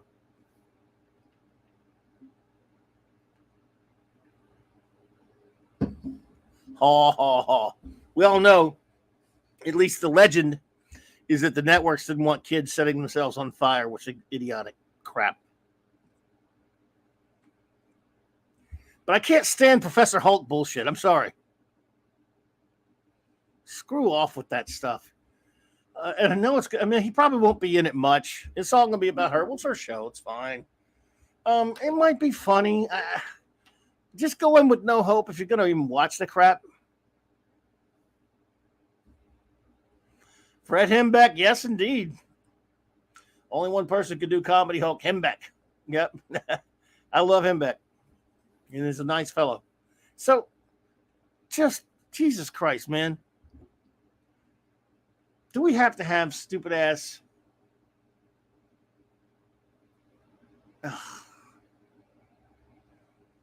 Stupid friggin' Professor Hulk in there, and again, the Abomination looks like he's making fun. He's funny now. Everybody's funny. This whole Marvel thing now, everything's got to be a damn. You know what? Look, if they weren't running the comedy into the ground, it might not be so bad to do a comedy TV show. But Thor: Love and Blunder was a piece of garbage, and a lot of that's because it was a stupid comedy. Would you stop making comedies, Marvel? Maybe people wouldn't mind a comedy TV show with the She-Hulk because it was a comedy comic book, but when everything you do is a freaking comedy, so what? Your stupid Kate Bishop show was trying to be too damn funny.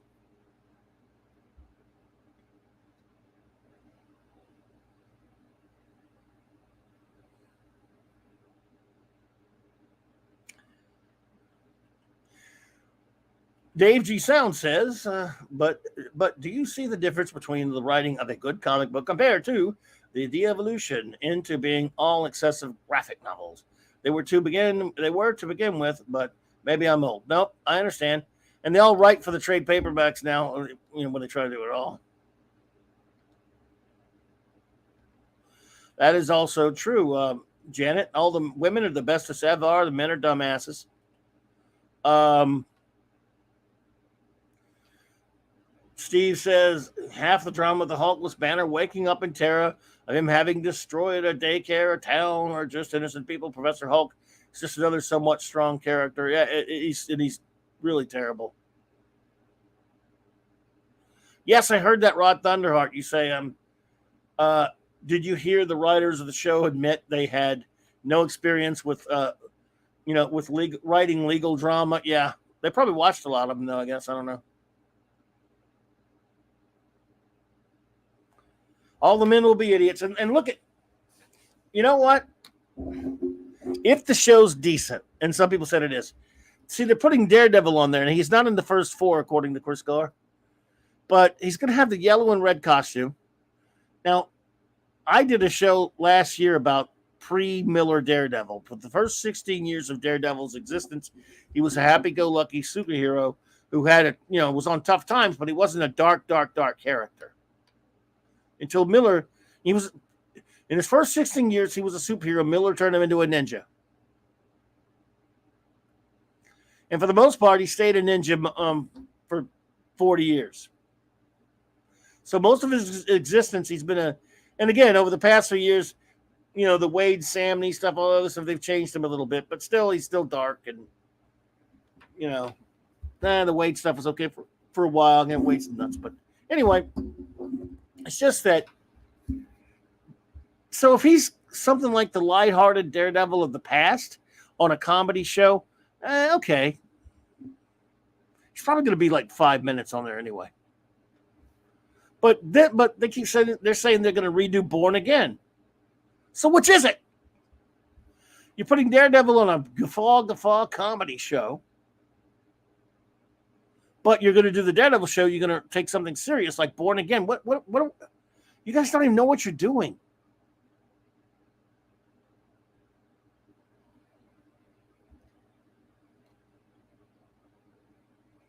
Agreed, Janet. They have neutered all those heroes. The MCU is just that way now. And we've got someone said a funny thing on Chris Gore's show in the chat. She-Hulk. I'm surprised they're using she. How about they Hulk? I'm surprised she doesn't have pronouns like they Hulk. I didn't come up with that myself. I saw it in the chat. I thought that was pretty good. Yeah.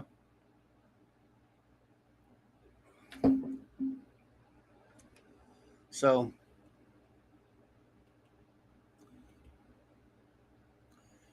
some more Kirby Obscura. House of Mystery. Yes, Kirby did House of Mystery cover. Tales to Astonished.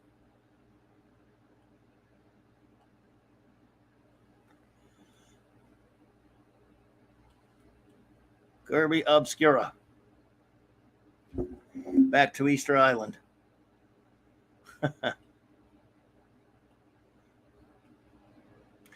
See, Kirby did it all. Science fiction, westerns, romances.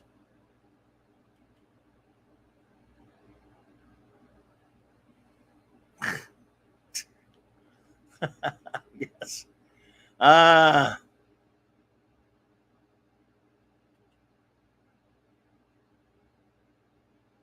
Crazy stuff.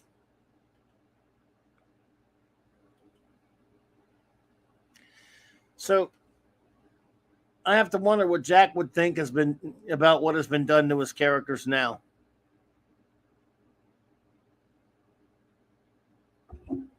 I don't think Jack would approve of the stupid Professor Hulk.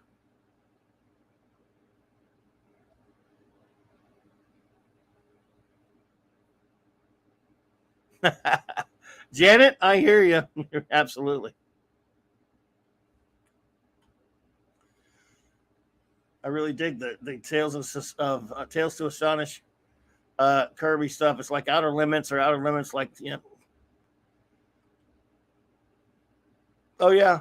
Oh man, I just love that stuff. The old monster books. So yeah. So look, I'll bite the bullet, everybody. I'm not going to necessarily so much review it. I'll talk about it tomorrow night. I'll watch the first episode of She-Hulk, They-Hulk, or whatever. And look, I'll be fair to it. It's not easy to be fair to these stupid Marvel shows. He was indeed. He was a Renaissance man. But I'll be fair. Again, they're calling it a comedy, so okay, at least you're admitting it. I mean, they didn't admit that Thor, Bore, Love, and Blunder would be a comedy. They just went ahead and made one. So if you don't like it, suck it. So, but yeah, it's just insaneness.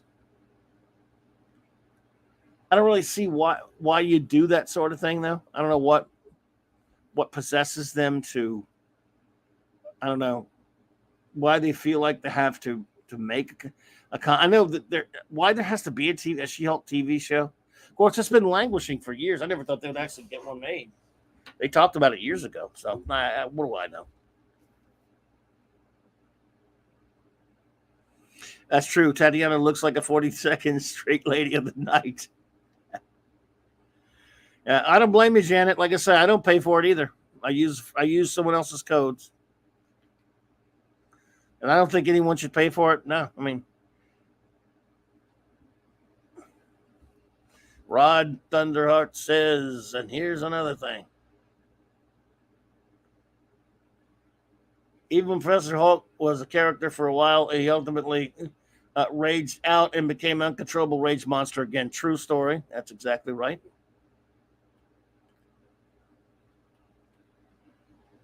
Like D-Bud says, never cared for dark heroes and for heroes that are good, like Adam West Batman. Yeah, D-Bud. Matthew Powder, good to see you, buddy. You voted Bronze Age? I don't blame you. I came close to doing that myself. I don't get a vote, though. I probably go silver, but I love bronze. D-Bud, I've been watching me some, I just on a whim, because I hadn't for a while. I mess around when I just need to get a chance to watch something. I've been watching me some Adam West Batmans, just throwing them out at random episodes on Tubi.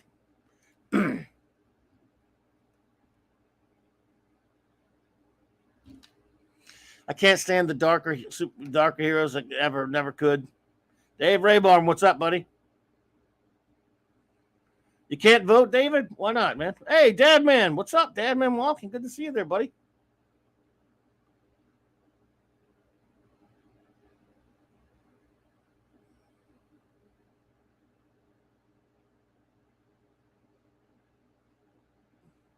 You can't. Why can't you vote? Why can't you vote? You should be able to vote. I'm the only one that can't vote because I made the poll. It won't let me vote. What's the some way? I don't know.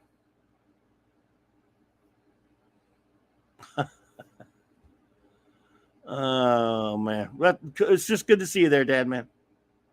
I hope you are doing well, and you and the family. Shout out to the Dad Man clan.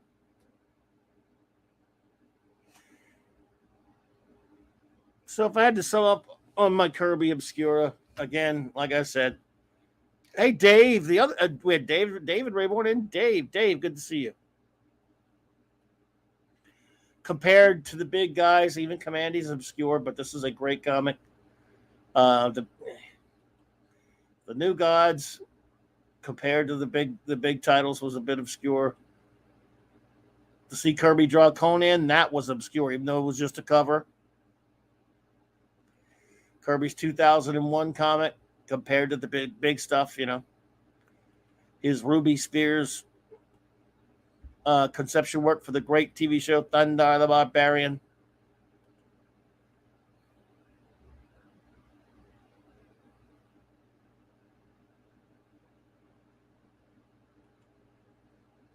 And then this crazy off-the-wall ideas that they didn't use as unused ideas for cartoons that Ruby Spears hired him to talk about. And in the late 70s, to create in the early 70s, early 80s. His strange publications in the early 70s for this magazine company, Hampshire Distributors, in the days of the Mob and Spirit World. Neil Adams cover, but Kirby interior on that one. Some Kirby art on this one. All Kirby. Kirby did that whole cover. is black light poster looking work from Roger Zelazny for the science fiction land project that never happened, never occurred.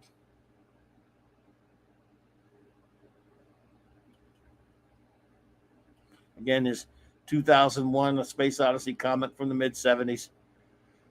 Crazy stuff like Devil Dinosaur, Dingbats at Danger Street, The Demon. There was Mr. Miracle. There was OMAC, Even the only time he ever touched a Star Wars, he did a card in the late early 90s, one of his last works. Just because, and just so much to cover with obscure stuff that Kirby did. But since he did so much, again, I can't say enough. Since he created so much that was gigantic and famous, that other works that to us are not so unknown, and some that are, but pale in comparison to the gigantic, the extraordinary popularity of all these wonderful creations he just did for one company, let alone all the other ones there. So,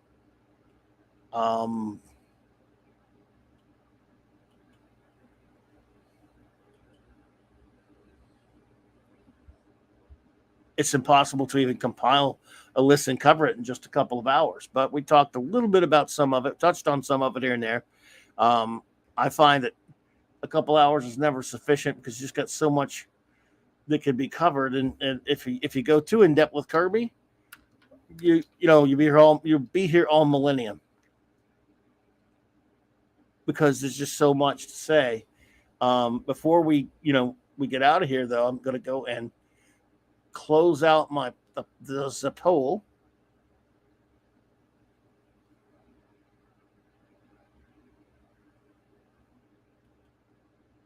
After I refresh this thing, then we'll do show notes and then say goodbyes, and we'll get out of here, because I don't want to keep you fine people up too late. You've been very kind to hang out with me tonight, talking a little bit of Kirby and other things, because it is Wild Card Kirby Wednesday night and Jack Kirby month here all month on Clobberin Times. So let's see here. Let me end the poll. All righty then. Okay. The poll question was, my friends, we had 37 votes. Thank you all who participated. It says, which, if any, era of Kirby art do you prefer? And first place is Silver Age at 64%. And second place, the Bronze Age, which trailed the whole time, moved back up to second place to nudge out Golden Age with 18%, whereas Golden Age had 16%. Again, as I said, folks, I don't get a vote because I make the poll and they don't let you do it or whatever. My vote would have, I have to be honest, it would have to be Silver, because that was when his art started to flourish. Thank you, Oliver. Thank you. Appreciate you. But I would say Bronze is so close because it stayed very similar to it, and then he did some crazy stuff with it. I love his Bronze Age stuff so much. Again, it's very tough for me again, and no offense to the Golden Age stuff. That was wonderful, great stuff, but it was markedly different. I mean, he definitely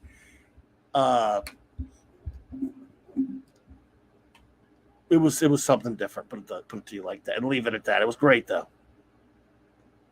Agreed. The Simon Kirby era was underrated, indeed. Matthew Pounder. Indeed. Hail to the king. Long live Jack Kirby. Thank you, Oliver. Appreciate you so much. So, quick show notes, and then we will skedaddle. I've not slept in millennium. All right. What do we got going? Where are you?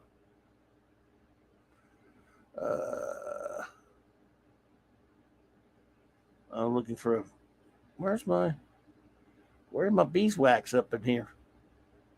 Okay, yeah. All right, folks. Tomorrow night on Clobberin's Clubhouse, the wonderful, the greatest first officer in the fleet, my wonderful friend RM Commander RM Briggs, joins me. We don't know if Mark D will be able to make it. No, he's on an away mission, so if he can't, that's cool. If he can, fine. If not, fine. I'm not sure when he's getting back or when he's able to, but that's all right. We will persevere. But we will the day Friday is actually the birthday, but happy birthday to the great Gene Roddenberry. We will celebrate, amongst other things. We'll talk, it's Kirby month, but Kirby, of course, has no problem, giving some spotlight to another great creator like the great bird of the galaxy, Gene Roddenberry.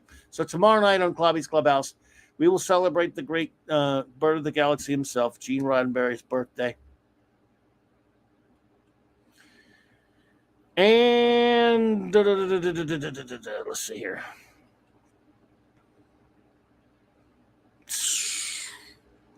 Okay, where'd I put the thing? Misplacing stuff. Okay, what did I do? There we go. All right, all right. And then Saturday night Star Trek, same Trek time, same Clobby channel. Season 1 finale for Star Trek Deep Space Nine and our ongoing mission of the 735 Club, which is of course to review all of real Star Trek, and we're finishing first season Deep Space Nine. We will have 3 episodes reviews and then do a little bit of a season wrap up, and have a little bit of fun with that. Looking forward to that.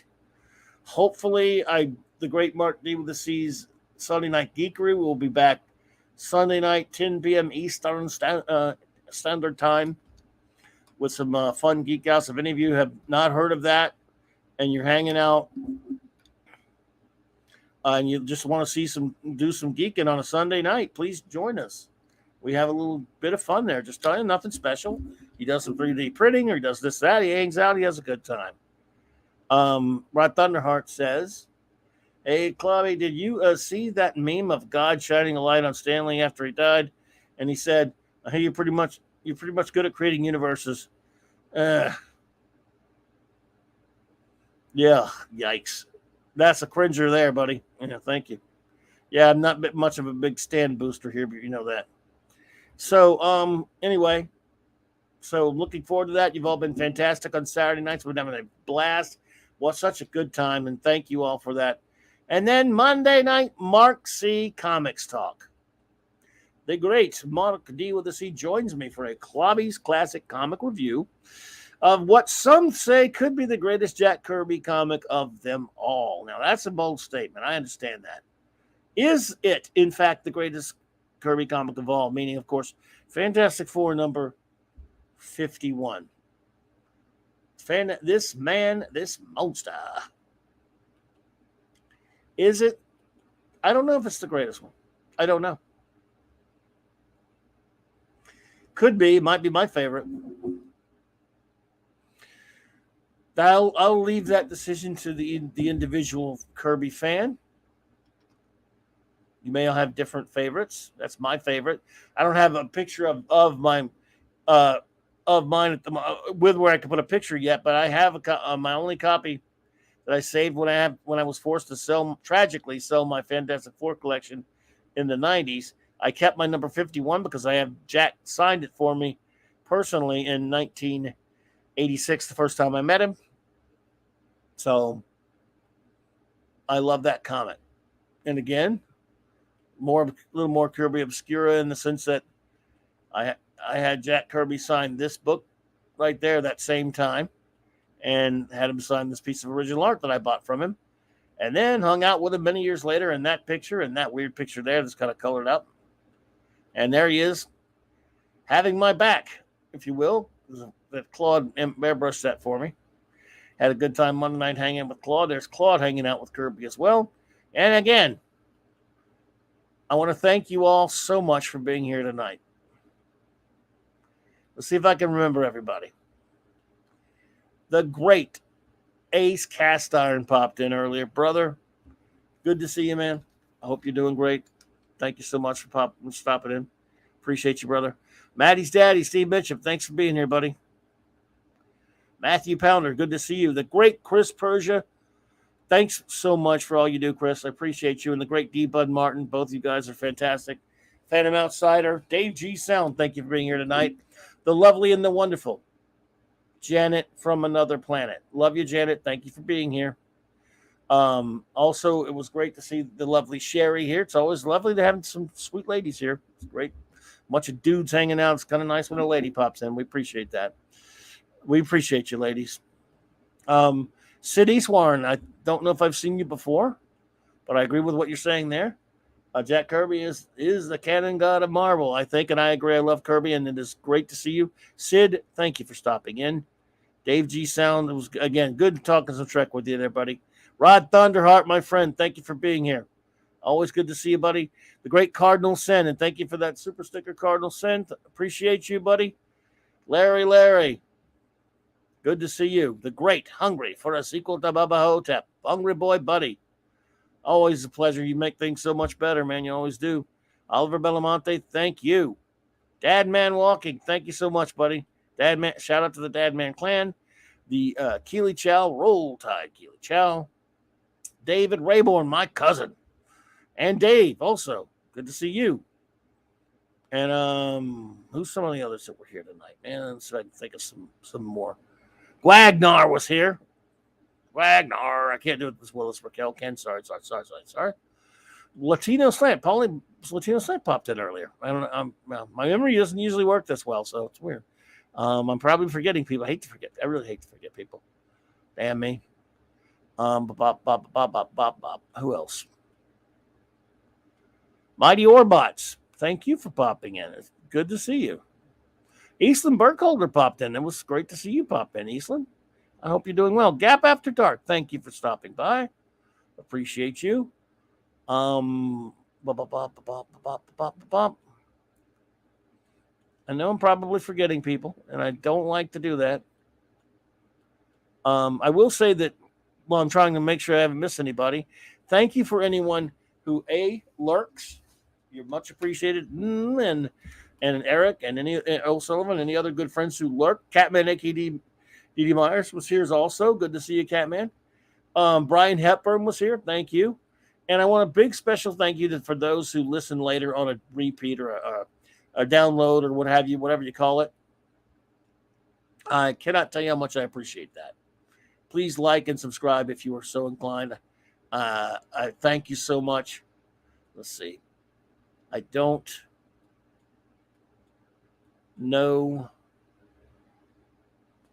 if I got everybody or not, but I sure hope I did. Because you never want to miss anybody. Masters Maniac Mexico. I know it's forgets. And Andy Masterson popped in too, man. See, if you can't remember everybody. Sorry about that, folks. My memory does suck after all. I thought it was getting better. I did really think that. I knew it was sucking. A J-Man popped in and Decepticon popped in as well. Two fantastic friends with great channels. Please go subscribe to them. Good old J-Man. I can't wait to be doing some more reviews with him. Make sure. I think I got everybody. I'm just backtracking to make sure. I like to do that. Yeah, I like to be sure. Well, I think I'm going to go and roll the dice that I got everybody. So I know you're all waiting to get out of here. Okie dokie. Well, if I missed anyone, I do apologize. I try to be as thorough as I can. Again, thank you so much, my good friends, for hanging out with me. It is truly an honor to have you here hanging out. So what I will do now is play us out with these important messages and then credits, and then wish you all a fantastically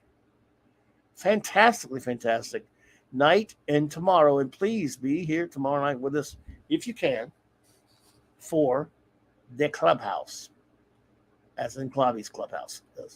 It'll be a lot more rocking. You won't have to just listen to my dumb ass. You're going to have, you have Raquel for sure.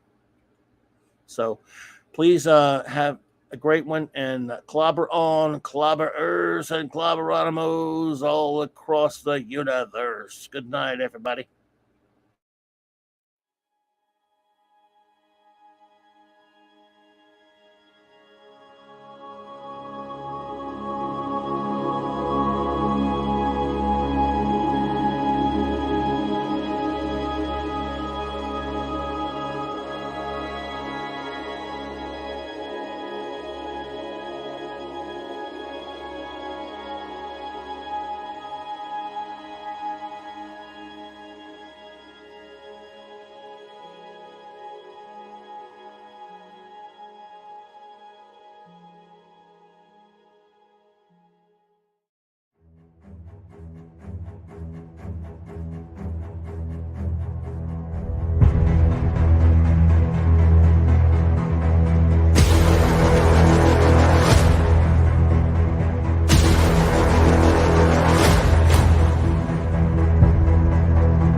Take it easy, everybody.